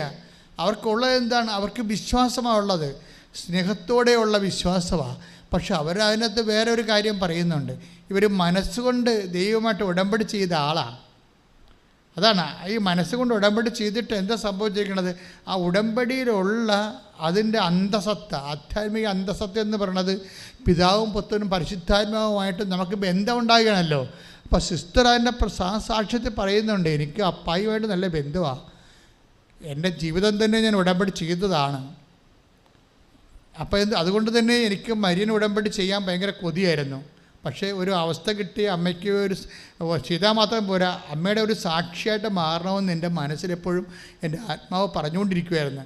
അപ്പോൾ ഞാൻ പിതാവും പുത്രനും പരിശുദ്ധാത്മാവും തൃത്വൈക ദൈവം എൻ്റെ ഉള്ളിൽ വസിക്കുന്നുണ്ട്. അപ്പോഴും ഞാൻ ഈ സാക്ഷ്യം ഇങ്ങനെ കേൾക്കുമ്പോൾ ഞാൻ ഓർക്കും, ദൈവമേ ഇതാണല്ലോ ഉടമ്പടിയുടെ അന്തസത്ത. അപ്പോഴെന്ന് വെച്ചാൽ നമ്മൾ ഉടമ്പടി ചെയ്യുമ്പോൾ നിങ്ങളോർക്കും അമ്മയുടെ മധ്യസ്ഥത്തിൽ നമ്മൾ ഈശോനെ ഉടമ്പടി ചെയ്യുന്നുണ്ടെങ്കിൽ ബൈ ഇഫക്റ്റ് സംഭവിക്കുന്ന തൃത്വൈക ദൈവത്തിൻ്റെ സന്തതമായ സാന്നിധ്യമാണ്. എന്നിട്ട് തൃത്വൈക ദൈവം സാന്നിധ്യം മാത്രമല്ല, ഒരു ഇന്നാക്റ്റീവ് പ്രസൻസ് അല്ല. അതാണ് ഉടമ്പടി വരണത്. പലപ്പോഴും ദൈവം നമ്മൾ വസിക്കുന്നുണ്ടെങ്കിലും നമ്മളതിനെക്കുറിച്ച് അവെയർ ആകാത്ത കാരണം നമുക്ക് ഇന്നാക്റ്റീവ് പ്രസൻസാണ് വരണത്. ഇത് വലിയൊരു മോശം കാര്യമാണ്. കാര്യം എല്ലാ വിശ്വാസികൾക്കും സംഭവിക്കുന്ന ആധ്യാത്മിക ദുരന്തമാണ്. എന്ന് വെച്ച് കഴിഞ്ഞാൽ നമ്മൾ ദൈവം വസിക്കുന്നുണ്ട്, പക്ഷേ we are not aware it. അതുകൊണ്ട് നമുക്ക് അതിനെക്കുറിച്ച് അവബോധമില്ലാത്തതുകൊണ്ട് നമുക്ക് ആ പ്രസൻസ് ഇന്നാക്റ്റീവായിട്ടാണ് ഫീൽ ചെയ്യണത്. സിസ്റ്റർ അങ്ങനെയല്ല, സിസ്റ്ററിൻ്റെ ആക്റ്റീവ് പ്രസൻസാണ്. കാര്യം എന്താണ്? അവരതിൻ്റെ അകത്ത് ഇൻവെസ്റ്റഡാണ് ആ വിഷയത്തിൽ. അതുകൊണ്ട് അവർ മനസ്സിൽ വിചാരിച്ചപ്പോൾ തന്നെ ഉടമ്പടി കാശുരൂപം അടുത്ത് എത്തിക്കഴിഞ്ഞിട്ട് ഇവർ ഒരു കയ്യിൽ കൃപാസനം പത്രം, ഒരു കയ്യിൽ കൃപാസനം കാശുരൂപം, ഇതൊക്കെ പിടിച്ചാണ് ഈ ഡോക്ടർ സിസ്റ്റർ സ്കാനിങ് റൂമിലേക്ക് കയറണത്. അവിടെ അപ്പം വിളിച്ച് പറഞ്ഞായിരുന്നു, 84 വയസ്സുള്ള അപ്പം പറഞ്ഞ, മകളെ നിൻ്റെ പേരിൽ ഞാൻ അമ്മയോട് പറഞ്ഞിട്ടുണ്ട്. അതായത് ഈ അപ്പനും ഉടമ്പടി ഇവിടെ വന്ന് ചെയ്തിട്ടില്ല, പക്ഷേ ആ വീട് സമേതം എപ്പോഴും ഈ ധ്യാനം കൂടിക്കൊണ്ടിരിക്കും. ഉടമ്പടി ധ്യാനം കൂടി അതുപോലെ തന്നെ ഉടമ്പടി പ്രവർത്തനങ്ങളൊക്കെ ചെയ്യുന്ന ആൾക്കാർ ഇവിടെ വന്നിട്ടില്ല, ഉടമ്പടി ചെയ്തിട്ടില്ല, പക്ഷേ ഉടമ്പടിയിൽ അവർക്ക് അഭിഷേകം കിട്ടിയിട്ടുണ്ട്. നിങ്ങൾ കൃപാസനത്തിൽ വന്നിട്ടില്ലെങ്കിലും ആയിരക്കണക്കിന് മനുഷ്യർക്ക് മാതാവ് ഉടമ്പടിയിൽ അഭിഷേകം കൊടുത്തിട്ടുണ്ട്. അപ്പോൾ അവർക്ക് ഉടമ്പടി ചെയ്ത പോലെ തന്നെ ഇഫക്റ്റുകൾ സാന്നിധ്യം വരുന്നുണ്ട്. അവരെപ്പോഴെങ്കിലും കാലത്ത് അവിടെ വരും ഇവിടെ, പക്ഷെ വരുന്നവരെ ദൈവം അവരെ നിലനിർത്തി കൊടുക്കും. അപ്പം അപ്പം പറയുക, അമ്മ എന്നോട് പറഞ്ഞിട്ടുണ്ട്, കൃപാസന അമ്മ എന്നോട് പറഞ്ഞിട്ടുണ്ട് നിനക്കൊരു കുഴപ്പം വരത്തില്ലെന്ന്. കാര്യം അപ്പോൾ 84 വയസ്സുള്ള അപ്പനാണ് മകൾക്ക് വേണ്ടി പ്രാർത്ഥിക്കുന്നത്. അപ്പോൾ അതായത് എന്നിട്ട് ഈ കാശുരൂപ ഉടമ്പടി കൃപാസനം പത്രം മേടിച്ചുകൊണ്ട് ഇവർ സ്കാൻ റൂമിലേക്ക് ചെന്നിട്ട് ഇത് കാശുരൂപം പിടിച്ചുകൊണ്ട് തന്നെയാണ് അവർ സ്കാൻ ചെയ്ത് കഴിയുമ്പോൾ നേരത്തെ കണ്ട ആ മുഴയില്ലേ, വലിയ മുഴ, ഈ സംഭവം സിസ്റ്റാണതേ. അതിൻ്റെ വേദന അവർ 10-25 കൊല്ലമായിട്ട് അനുഭവിക്കണതാണ്. ഇപ്പം ആ വേദന കൂടിയതാണെന്ന്. ഇപ്പം നേരത്തെ ഈ വേദന ഉണ്ടവർക്കേ, അവരിത് അനുഭവിച്ചുകൊണ്ടിരിക്കുകയാണ്. പക്ഷേ ഇത് എന്താണെന്ന് അറിയാൻ പാടില്ലാതെ പോകും. ഇപ്പോൾ മാറും എന്നൊക്കെ പറഞ്ഞുകൊണ്ട് നമ്മൾ വരെ പാരസെറ്റമോളെ കഴിച്ചുകൊണ്ട് വേദന ഗുളികയൊക്കെ കഴിച്ചുകൊണ്ട് ജീവിക്കത്തില്ലേ? അങ്ങനെ അഡ്ജസ്റ്റ് ചെയ്ത് പോവുകയാണ്. ഇപ്പം അമ്മയുടെ സാക്ഷ്യം പറയണമെന്ന് അവർ പറഞ്ഞപ്പോഴാണ് അമ്മ പറഞ്ഞത്, this is A thing, you are suffering from such and such diseases. അതുകൊണ്ട് ഡയഗ്നോസ് ചെയ്യാൻ പറയും. ഡയഗ്നോസിസ് ഷുഗറിനെ ടെസ്റ്റ് ചെയ്യാൻ പോയതാണ്. അപ്പോഴാണ് ഈ സംഭവം തിരിഞ്ഞു കിട്ടിയത്. എന്നിട്ട് ഈ സാധനം, ഈ സിസ്റ്റ് ഹൈ ഓപ്പറേഷൻ വേണ്ട സംഭവമാണ്, മേജർ ഓപ്പറേഷൻ വേണ്ടതാണിത്. എന്നിട്ട് ഈ സംഭവം നിർത്തിക്കൊണ്ട് തന്നെ മായ്ച്ചു കളഞ്ഞ ദൈവം. മേജർ ഓപ്പറേഷൻ ഫിക്സ് ചെയ്യുമ്പോൾ സിസ്റ്റർ പറയും, ഇല്ല എനിക്ക് ഓപ്പറേഷൻ വേണ്ട സിസ്റ്ററെ. അപ്പോൾ ഇനി ഓപ്പറേഷന് കാണാം അല്ലേ സിസ്റ്റർ എന്ന് പറഞ്ഞുകൊണ്ട് ഡോക്ടർ നേരത്തെ വിട്ടതാണ്. പക്ഷേ ഇവർ ചിരിച്ചുകൊണ്ട് ഡോക്ടറിനോട് പറയും, ഡോക്ടറെ ഓപ്പറേഷൻ വേണ്ടി വരത്തില്ല, അമ്മ എന്നെ ഏറ്റെടുത്തോളൂ എന്ന് പറയും. ഈ സിസ്റ്റം കേൾക്കുമ്പോൾ, നമ്മളിത് കേൾക്കുമ്പോൾ തന്നെ തിരിച്ചു പറയാൻ കഴിയണം. എന്നാൽ ശരി ഡോക്ടറെ, ഓപ്പറേഷൻ എങ്കിൽ ഓപ്പറേഷൻ ചെയ്യും, അതാണ് നിശ്ചയിച്ചേക്കാൻ വന്നേക്കാമെന്ന് പറഞ്ഞില്ല. അങ്ങനെ പറയണമല്ല ആൾക്കാർ ചെയ്യണം. ഇതങ്ങനെയല്ല. സിസ്റ്റർ പറയും, ഞാൻ വരത്തില്ല, അമ്മ ഇത് ഏറ്റെടുക്കും, കൃപാസന അമ്മ ഇത് ഏറ്റെടുക്കുമെന്ന് പറയും. എന്നിട്ടാണ് ഇവർ ഈ കാശിനെയും പിടിച്ചുകൊണ്ട് സ്കാൻ ചെയ്യുമ്പോൾ ഈ 25 കൊല്ലം ഉണ്ടായ സാധനം അതിനെ കാണാനില്ല. അതാണ് ഈ വലിയ കാര്യങ്ങളെന്ന് പറയുന്നത്, മേജർ ഡ്യൂട്ടി. ഞാൻ എപ്പോഴും പറയും, 25 കൊല്ലം പഴക്കമുള്ള രോഗമാണ് ഇത്, മേജർ ഡ്യൂട്ടി അല്ലേ? മേജർ ഡ്യൂട്ടി എന്ന് പറയും ഉടമ്പടി ഭാഷയിൽ. അതെന്താണ്? അത് ലൂക്ക 1:49 ശക്തനായവൻ എനിക്ക് വലിയ കാര്യങ്ങൾ. പക്ഷേ ഈ വലിയ കാര്യങ്ങൾ ചെയ്യണമെങ്കിൽ എന്ത് ചെയ്യണം? ശക്തനാകണം അല്ലേ? ദൈവം ശക്തനാണ്, പക്ഷെ നമുക്ക് we are not feeling it. അവിടെയാണ് നമ്മുടെ പ്രോബ്ലം. ദൈവം ശക്തനാണ്, പക്ഷേ ആർക്കാണിത് ഫീൽ ചെയ്യണത്? ആർക്കാണ് ഫീൽ ചെയ്യണത്? ദൈവത്തിൻ്റെ ശക്തി പ്രകടിപ്പിക്കാൻ പറ്റുന്ന ഒരു ഫോർമാറ്റിലേക്ക് നമ്മൾ വരണം. എങ്ങനെയാണ് വരണത്? അവിടുന്ന് തൻ്റെ ദാസിയുടെ വിനീത അവസ്ഥ തെക്കണം പാർത്തു. അതിനെ കൂടെ കൂട്ടി വായിക്കേണ്ട സംഭവമാണത്. ഇതൊക്കെ 1:48 വായിച്ചേ. ശ്രുതികട്ടെ. തന്റെ ദാസിയുടെ താഴ്മയെ കടാക്ഷിച്ചു. ലൂക്ക 1:48 തിരിച്ചു വായിച്ചു, കൂടുതൽ വായിച്ചു അങ്ങോട്ട്. മറിയം പറഞ്ഞു, ലൂക്ക 1:46 മുതൽ, മറിയം പറഞ്ഞു, എൻ്റെ ആത്മാവ് കർത്താവിനെ മഹത്വപ്പെടുത്തുന്നു, എൻ്റെ ചിത്തം രക്ഷകനായ ദൈവത്തിൽ ആനന്ദിക്കുന്നു. അവിടുന്ന് തൻ്റെ ദാസിയുടെ താഴ്മയെ കടാക്ഷിച്ചു. ഇപ്പോൾ മുതൽ സകല തലമുറകളും എന്നെ ഭാഗ്യവതി എന്ന് പ്രകീർത്തിക്കും. ശക്തനായവൻ എനിക്ക് വലിയ കാര്യങ്ങൾ ചെയ്തിരിക്കുന്നു. മനസ്സിലായില്ലേ? അപ്പം ശക്തൻ്റെ വലിയ കാര്യങ്ങളാണ് ഉടമ്പടിയിലെ മേജർ മിറക്കിൾസ്. പക്ഷേ ഇത് എന്തുമായിട്ട് ലിങ്ക് ചെയ്തിരിക്കുന്നത്? അവിടുന്ന് തൻ്റെ ദാസിയുടെ വിനീതാവസ്ഥ തെക്കൻ പാർത്തു. അതാണ് സംഭവം. അതായത് നമ്മുടെ എളിമ അല്ലേ, അഹങ്കാരം, മുൻകോപം, കലഹം, ഭിന്നത, വാശി, വൈരാഗ്യം, മത്സരം, ഈ ജഡിക സംഭവങ്ങളെല്ലാം ഉടമ്പടിയിൽ ഉടച്ചു വാർക്കേണ്ടി വരും. മനസ്സിലായില്ലേ? ദൈവത്തിൻ്റെ ശക്തി, ശക്തനായ എനിക്ക് വലിയ കാര്യം ചെയ്യണില്ലേ? അപ്പോൾ ദൈവത്തിൻ്റെ ശക്തി നമുക്ക് പ്രകടമാകണമെന്നുണ്ടെങ്കിൽ ദൈവത്തിൻ്റെ ശക്തി പ്രകടമാകുന്ന ഒരു മാനസിക ആത്മീയ അവസ്ഥ നമ്മൾ പുനഃക്രിയേറ്റ് ചെയ്യണം. അവിടെയാണ് ഉടമ്പടി അനുതാപത്തിലേക്ക് നിങ്ങളെ കൊണ്ടുവരുന്നത്. 2 ആഴ്ച കൂടുമ്പോൾ കുമ്പസാരിക്കണമെന്നൊക്കെ പറയത്തില്ലേ? അതിൻ്റെ ഉദ്ദേശം കത്തോലിക്കരാണെങ്കിൽ അങ്ങനെ ചെയ്യണം. എന്താ ഉദ്ദേശിക്കണമെന്ന് ചോദിച്ചാൽ, നമ്മൾ സാധാരണ നിങ്ങളുടെ കുമ്പസാരം പോലെ ലൈറ്റ് കുമ്പസാരമല്ല ഉദ്ദേശിക്കുന്നത്. അതായത് ഈ ശക്തനായവനെ കൊണ്ട് വലിയ കാര്യങ്ങൾ ചെയ്യാൻ പറ്റുന്ന രീതിയിൽ നമ്മൾ എളിമപ്പെടുത്തുന്ന ഒരു നടപടിക്രമമായിട്ട് നിങ്ങളുടെ കൺഫെഷൻ ഏറ്റുപറച്ചിൽ വരണം. അതുകൊണ്ട് നിങ്ങൾ സംസാരിക്കാത്ത വ്യക്തികളുണ്ടാകാം. ചിലപ്പോൾ അവരുടെ കയ്യിലായിരിക്കും കുഴപ്പം. അവരുടെ കയ്യിലാണ് കുഴപ്പമെന്ന് കർത്താവിനോട് നമുക്ക് പറയാൻ പറ്റത്തില്ല. ഭർത്താവിനോട് പറയാൻ പറ്റും, പക്ഷെ കർത്താവ് ചില സാധനം ഏറ്റെടുക്കത്തില്ല. കാര്യം എന്താണെന്ന് വെച്ച് കഴിഞ്ഞാൽ 5:23 മത്തായി 5:21 വായിച്ചേ. ശ്രുതികട്ടെ.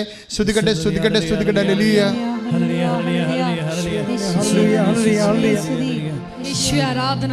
മത്തായി 5:23. നീ ബലിപീഠത്തിൽ കാഴ്ചയർപ്പിക്കുമ്പോൾ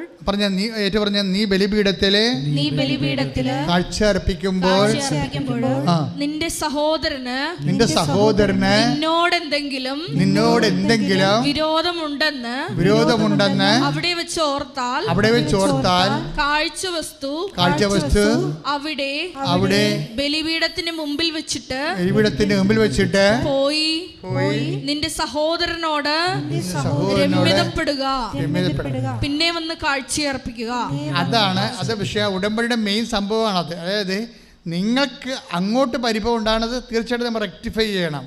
മറിച്ച് ആരെങ്കിലും നിങ്ങളുമായിട്ട് നിരപ്പാകാതെ ഇരിക്കണമെന്നുണ്ടെങ്കിൽ മാക്സിമം കോംപ്രമൈസിലേക്ക് പോകണം. ഇപ്പോൾ ചില ആൾക്കാരൊക്കെ പറയും, അച്ഛാ അടുത്ത ആഴ്ച ഡൈവേഴ്സിൻ്റെ അദാലത്ത് വിചാരണ ലാസ്റ്റ് കുടുംബ കോടതി കണ്ടൊക്കെ വെച്ചിരിക്കുക. അപ്പോൾ ഞാൻ ചോദിക്കും, നിനക്ക് വേണ്ടെന്ന് ഞാൻ ചോദിക്കും. അപ്പോൾ പറയും എനിക്ക് വേണ്ട എന്ന് പറയും. അപ്പോൾ വേണ്ടെന്ന് പാർട്ടി തീരുമാനിച്ചുകൊണ്ട് വന്ന് ഉടമ്പടി എടുത്തിരിക്കുകയാണ്. ഇപ്പോൾ നീ വല്ല കഥയുണ്ടാ? നീ അങ്ങനെ തീരുമാനിച്ചിരിക്കുകയാണ് വേണ്ടെന്ന്. ഇത് കുദാശ്രിത ബന്ധമല്ലേ? നീ ദൈവത്തോട് ചോദിച്ചാൽ നിന്നെ യോജിപ്പിച്ച ആളാണെന്ന്. നിന്റെ ദൈവത്തിൻ്റെ ശക്തിയിൽ നിനക്ക് വിശ്വാസമില്ലേ? അത് നിൻ്റെ ഭർത്താവിന് അന്യബന്ധമാണെങ്കിലും ശരി, അവന് ഇപ്പോഴുള്ള സ്വഭാവം നിനക്ക് പിടിക്കാത്തതാണെങ്കിലും അത് പിടിക്കാൻ പറ്റുന്ന രീതിയിൽ അവന് ചേഞ്ച് ചെയ്യാൻ നിൻ്റെ ദൈവത്തിന് കരുത്തുണ്ടെന്നും അവൻ ശക്തനാണെന്ന് നീ വിശ്വസിക്കാത്തോളം കാലം നിൻ്റെ ഉടമ്പടി വർക്കൗട്ട് ചെയ്യത്തില്ല. പ്രാർത്ഥിക്കുക. കർത്താവായ ദൈവമേ, മാക്സിമം എളിമപ്പെട്ടുകൊണ്ട് ശക്തനായ ദൈവത്തിന്റെ ശക്തി എന്നില് പൂർണ്ണ തോതില് പ്രവർത്തിക്കാൻ എന്റെ നിലപാടിനെ, എന്റെ സമീപനങ്ങളെ അങ്ങ് സുവിശേഷ വിഹിതമായി പുനഃക്രമീകരിക്കണമേ. എന്റെ മക്കളെ, എന്താ പ്രശ്നത്തിൽ ഉടമ്പടിയിൽ ഇപ്പം നമ്മൾ നേരത്തെ കണ്ടത് ഹെവി ഡ്യൂട്ടിയാണ് അല്ലേ? ശക്തനായവനെ കൊണ്ട് മേജർ ഡ്യൂട്ടി, വലിയ കാര്യങ്ങൾ ചെയ്യിക്കാൻ പറ്റുന്നു. അതുപോലെ തന്നെ ടൈം ഷോർട്ടനിങ് ഉണ്ട്.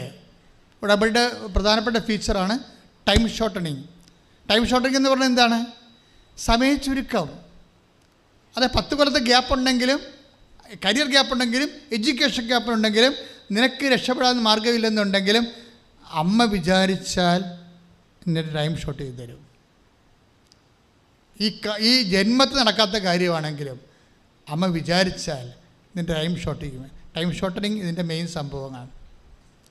അത് ഇപ്പോൾ ഈ വിസയുടെ കാര്യമില്ല. ഈ വിസ ഇപ്പോൾ നമ്മളുടെ നേരത്തെ പറഞ്ഞ ടോണിപ്പിക്ക് കിട്ടിയ വിസ ഇല്ലേ, അവർ എന്തിനാ വിസ? എൻജിനീയറിംഗ് ആണ്.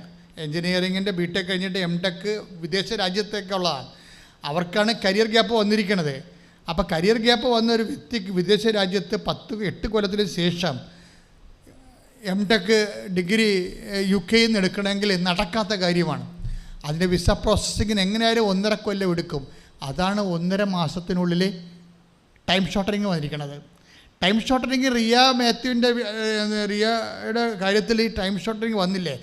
എങ്ങനെ ടൈം ഷോർട്ടനിങ് വരണമെന്ന് വെച്ചാൽ, റിയ ശരിക്കും ഒരു അനുതാപത്തിൻ്റെ ലൈഫാണ് ഫോളോ ചെയ്യേണ്ടത്. കാര്യം ഉടമ്പടി ടൈം ഷോർട്ടിൻ്റെ കണ്ടൻറ്റ് 2 ഫോർമുലയിലാണ് ഉടമ്പടി ടൈം ഷോർട്ടിങ് സംഭവിക്കുന്നത്. ചുമ്മാ ഉടമ്പടി എടുത്തും പോയി ചില ആൾക്കാർ യുദാസിൻ്റെ പെട്ടിൽ ചില മണ്ണന്മാർ ഇവിടെ വരുവേ, അതായത് ഇവിടുന്ന് എഴുതിയിട്ടും പോകും. ഇതിൻ്റെയൊക്കെ ആവശ്യമൊന്നുമില്ല. ഇതൊക്കെ ഇവിടെ കറങ്ങി നടക്കും, കുറേ സമയം പോരും, വേണ്ടല്ല എഴുതിയിട്ടൊക്കെ എൻ്റെ മകളെ കെട്ടിച്ചിട്ടില്ല, അതെഴുതി കിടക്കും. കൊണ്ടുവന്ന് ആ വലിയ സ്റ്റീൽ പെട്ടിട്ടും പോയിരിക്കുകയാണ്. ഇങ്ങനെ കുറേ ബ്രാൻഡഡ് കാണ്ടാമൃഗങ്ങളുണ്ട്. എന്നുവെച്ചാൽ ഒരു ബുദ്ധിയും ബോധമില്ലാത്ത എന്താണെന്ന് എന്നെക്കുറിച്ച് അറിയാൻ പറ്റും. ഇവർ ഓർക്കണം ഇങ്ങനെ സാധനം എഴുതിയിടുമ്പോൾ ഒക്കുന്ന. അതായത് എങ്ങനെ ഈ ടൈം ഷോർട്ടിങ് നടക്കണം എന്തുകൊണ്ടാണ്? എന്താണ് ഈ ടൈം ഷോർട്ടിങ് നടക്കുന്നത്? ടൈം ഷോർട്ടിങ് 2 കാര്യങ്ങളാണ്. സമയം ആയില്ലെന്നല്ലേ അമ്മയോട് ഈശോ പറയണത് അല്ലേ? അവർക്ക് വീഞ്ഞില്ല എന്ന് പറയുമ്പോൾ എന്താ പറയണത്? എൻ്റെ സമയം ആയിട്ടില്ലെന്ന് പറയും. 1.5 കൊല്ലമുണ്ട്, ഇതിൻ്റെ പിസ പ്രോസസ്സിങ് 1.5 കൊല്ലമുണ്ട്, സമയമായിട്ടില്ലെന്ന് പറയും. അതാണ് ഈ 1.5 മാസം കൊണ്ട് സെറ്റാകേണ്ടത്. എങ്ങനെയാണ് സെറ്റാകേണ്ടത്? ഒന്നാമത്തെ കാര്യം, സമയമായില്ല എന്ന് പറയുമ്പോൾ ആകാത്ത സമയം ആക്കിയെടുക്കാൻ വേണ്ടി അമ്മയ്ക്ക് കൊടുത്തിരിക്കുന്ന ഫോർമുല എന്താണ്? അവൻ പറയണ പോലെ ചെയ്യുക. അതാണ് സംഭവം. ഉടമ്പടി എടുക്കുക എന്നാണ്. ഉടമ്പടിയുടെ ബേസിക്കായിട്ട് ടൈം ഷോർട്ടനിങ്ങിൻ്റെ പ്രെയറാണ്. പക്ഷേ അതിൻ്റെ അകത്തുള്ളിൽ വേറൊരു സോഫ്റ്റ്വെയർ ഇരിപ്പുണ്ട്. പിന്നെയും ടൈം ഷോർട്ട് ചെയ്യണം. അതെന്താ? ഷാർപ്പ് ചെയ്യണം. അവരെ ഡേറ്റ് ഇട്ട് പ്രാർത്ഥനയ്ക്ക് അങ്ങനെ വന്നതാണ്. അതായത് 18-ാം തീയതി പറഞ്ഞിട്ട് 18-ാം തീയതി തന്നെ നിങ്ങളുടെ ഡേറ്റിലേക്ക് സാധനം കൊണ്ടുപോകുന്നത് എന്താണ്? അതിൻ്റെ അകത്ത് വന്നിരിക്കുന്ന സംഭവം അനുതാപമാണ്. അനുദപിച്ചാൽ അപ്പോൾ അനുതാപമല്ലേ ടൈം ഷോർട്ടിങ് ഉണ്ട്. നാളെ നിങ്ങളുടെ ഇടയിൽ കർത്താവ് അത്ഭുതം പ്രവർത്തിക്കും അല്ലേ? ജോഷുവയുടെ പുസ്തകത്തിലെ എന്താ പറയണത്? നിങ്ങൾ അനുദപിക്കുക, പശ്ചാത്തപിക്കുക, നാളെ നിങ്ങളുടെ ഇടയിൽ കർത്താവ് അത്ഭുതം പ്രവർത്തിക്കും. അത് പഴയ നിയമമാണ്. ഈശോ പാപത്തിന് പരിഹാരം ചെയ്യാൻ മനുഷ്യാവതാരത്തിന് മുമ്പുള്ള കഥയാണ്. മനുഷ്യാവതാരത്തിന് മുമ്പുള്ള കഥ അവൻ തന്നെ ജനങ്ങളെ അവിടെ പാപങ്ങളിൽ നിന്ന് മോചിക്കുന്ന മനുഷ്യാവതാരത്തിന് only single cause the remission of the world and sin. പാപത്തിൻ്റെ മോചനം മാത്രമാണ് മനുഷ്യാവതാരത്തിൻ്റെ അൾട്ടിമേറ്റ് ആയിട്ടുള്ള എയിം. മനുഷ്യാവതാരത്തിൻ്റെ അൾട്ടിമേറ്റ് ദൈവാനുഗ്രഹത്തിൻ്റെ ഷോർട്ടനിങ്, സമയം ഷോർട്ട് ചെയ്യുന്നതും എല്ലാം പാപത്തിൻ്റെ റിമിഷനിലൂടെ സംഭവിക്കുന്ന ഒരു പ്രോസസ്സാണ്. എന്ന് വെച്ച് കഴിഞ്ഞാൽ ഇതൊന്ന് തിരിച്ചിട്ട് കഴിഞ്ഞാൽ എന്താ സംഭവിക്കണമെന്ന് അറിയാവോ? നമ്മൾ സിൻഫുള്ളാകും തോറും നമ്മുടെ വിഷയങ്ങൾ താമസിച്ച് പോകും.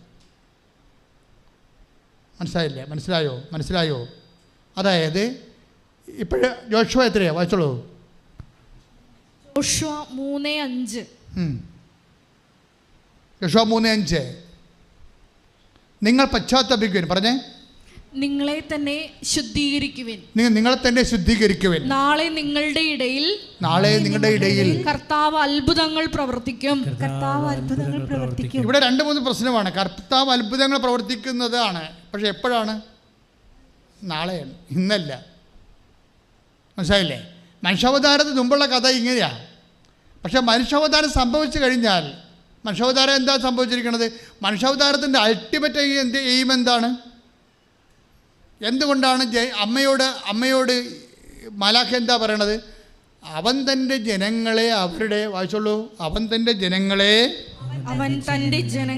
അവരുടെ പാപങ്ങളിൽ നിന്ന് മോചിക്കും. യേശുക്രിസ്തുവിൻ്റെ പേരിൽ ഇവിടെ കോളേജുണ്ടായാലും, വിപ്ലവങ്ങളുണ്ടായാലും, സമരങ്ങളുണ്ടായാലും, വലിയ യൂണിവേഴ്സിറ്റികളുണ്ടായാലും, പാപങ്ങളിൽ നിന്ന് മോചിപ്പിക്കാൻ വേണ്ടി സഭയ്ക്ക് അൾട്ടിമേറ്റായിട്ട് മിഷൻ ഏറ്റെടുക്കാടത്തോളം കാലം സഭ മിക്കവാറും പിരിച്ചുവിടേണ്ടി വരും. കാര്യം സഭയുടെ ലക്ഷ്യം തന്നെ എന്താ? ജനങ്ങളെ വിശുദ്ധീകരിക്കേണ്ടതാണ്. എന്തുകൊണ്ടാണ് വൈ സെയിൻസ്? നിങ്ങൾ പറയും എന്തുകൊണ്ട് ഇത്രയും സെയിൻസൊക്കെ ഉണ്ടാകണമെന്ന്. സെയിൻസ് എന്ന സഭ സ്വഭാവത്തിൽ തന്നെ വിശുദ്ധമാണ്, സഭ ലൈംഗികമാണ്. അതെന്ന് പറഞ്ഞാൽ സഭയുടെ ബേസിക് തന്നെ, അതിൻ്റെ ലക്ഷ്യവും എല്ലാം മനുഷ്യൻ്റെ വിശുദ്ധീകരണമാണ്. വിശുദ്ധീകരണം കൊണ്ട് ഉദ്ദേശിക്കണത് എന്താ? വിശുദ്ധീകരണം ഈ ഉടമ്പടിയുടെ ഒരു ലക്ഷ്യമാണ്. ഇപ്പം നമുക്ക് സക്കറിയാസിൻ്റെ ലേഖനത്തിൽ മക്കളെ ശ്രുതികട്ടെ ഹല്ലേലൂയ. അനുഗ്രഹം നമുക്ക് നൽകാനുമായിട്ടാണ് ഇത്. ഇതെന്ന് വെച്ചാൽ ഏതാണ്? 72 വായിച്ചേ.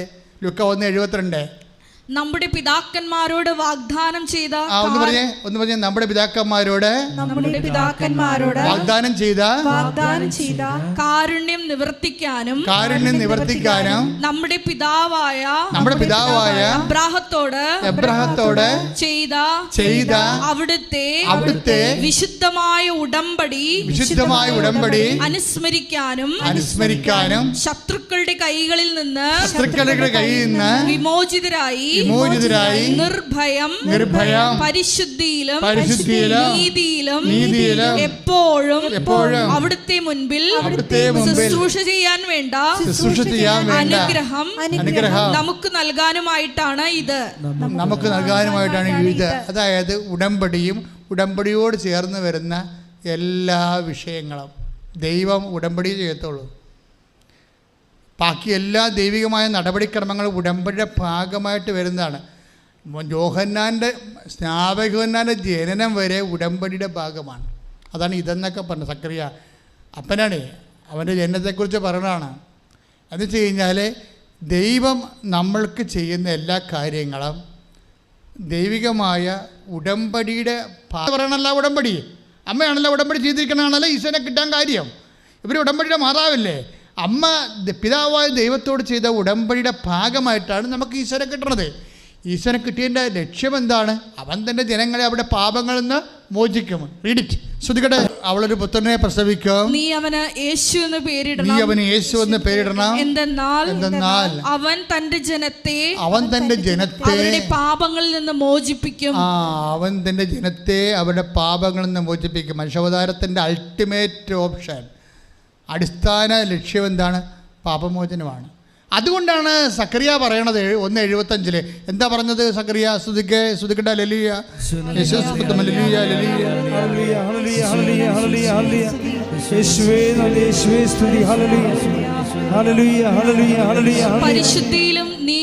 പരിശുദ്ധിയിലും നീതിയിലും എപ്പോഴും അവിടുത്തെ മുൻപിൽ ശുശ്രൂഷ ചെയ്യാൻ വേണ്ട അനുഗ്രഹം നമുക്ക് നൽകാനുമായിട്ടാണ് ഇത്. നമുക്ക് നൽകാനും വേണ്ടിയാണ് ഉടമ്പടി. മനസ്സിലായില്ലേ? അപ്പോൾ പരിശുദ്ധിയിലും നീതിയിലും നമ്മൾ ശുശ്രൂഷ ചെയ്യാൻ വേണ്ടിയാണ് ഉടമ്പടിയൊക്കെ. ഉടമ്പടി കാലമെന്ന് പറയുമ്പോൾ നിങ്ങളുടെ അനുതാപമെന്ന് പറയണത് it is not a name. അനുതാപത്തെക്കുറിച്ച് എപ്പോഴും ചിന്തിക്കേണ്ട കാര്യമാണ്.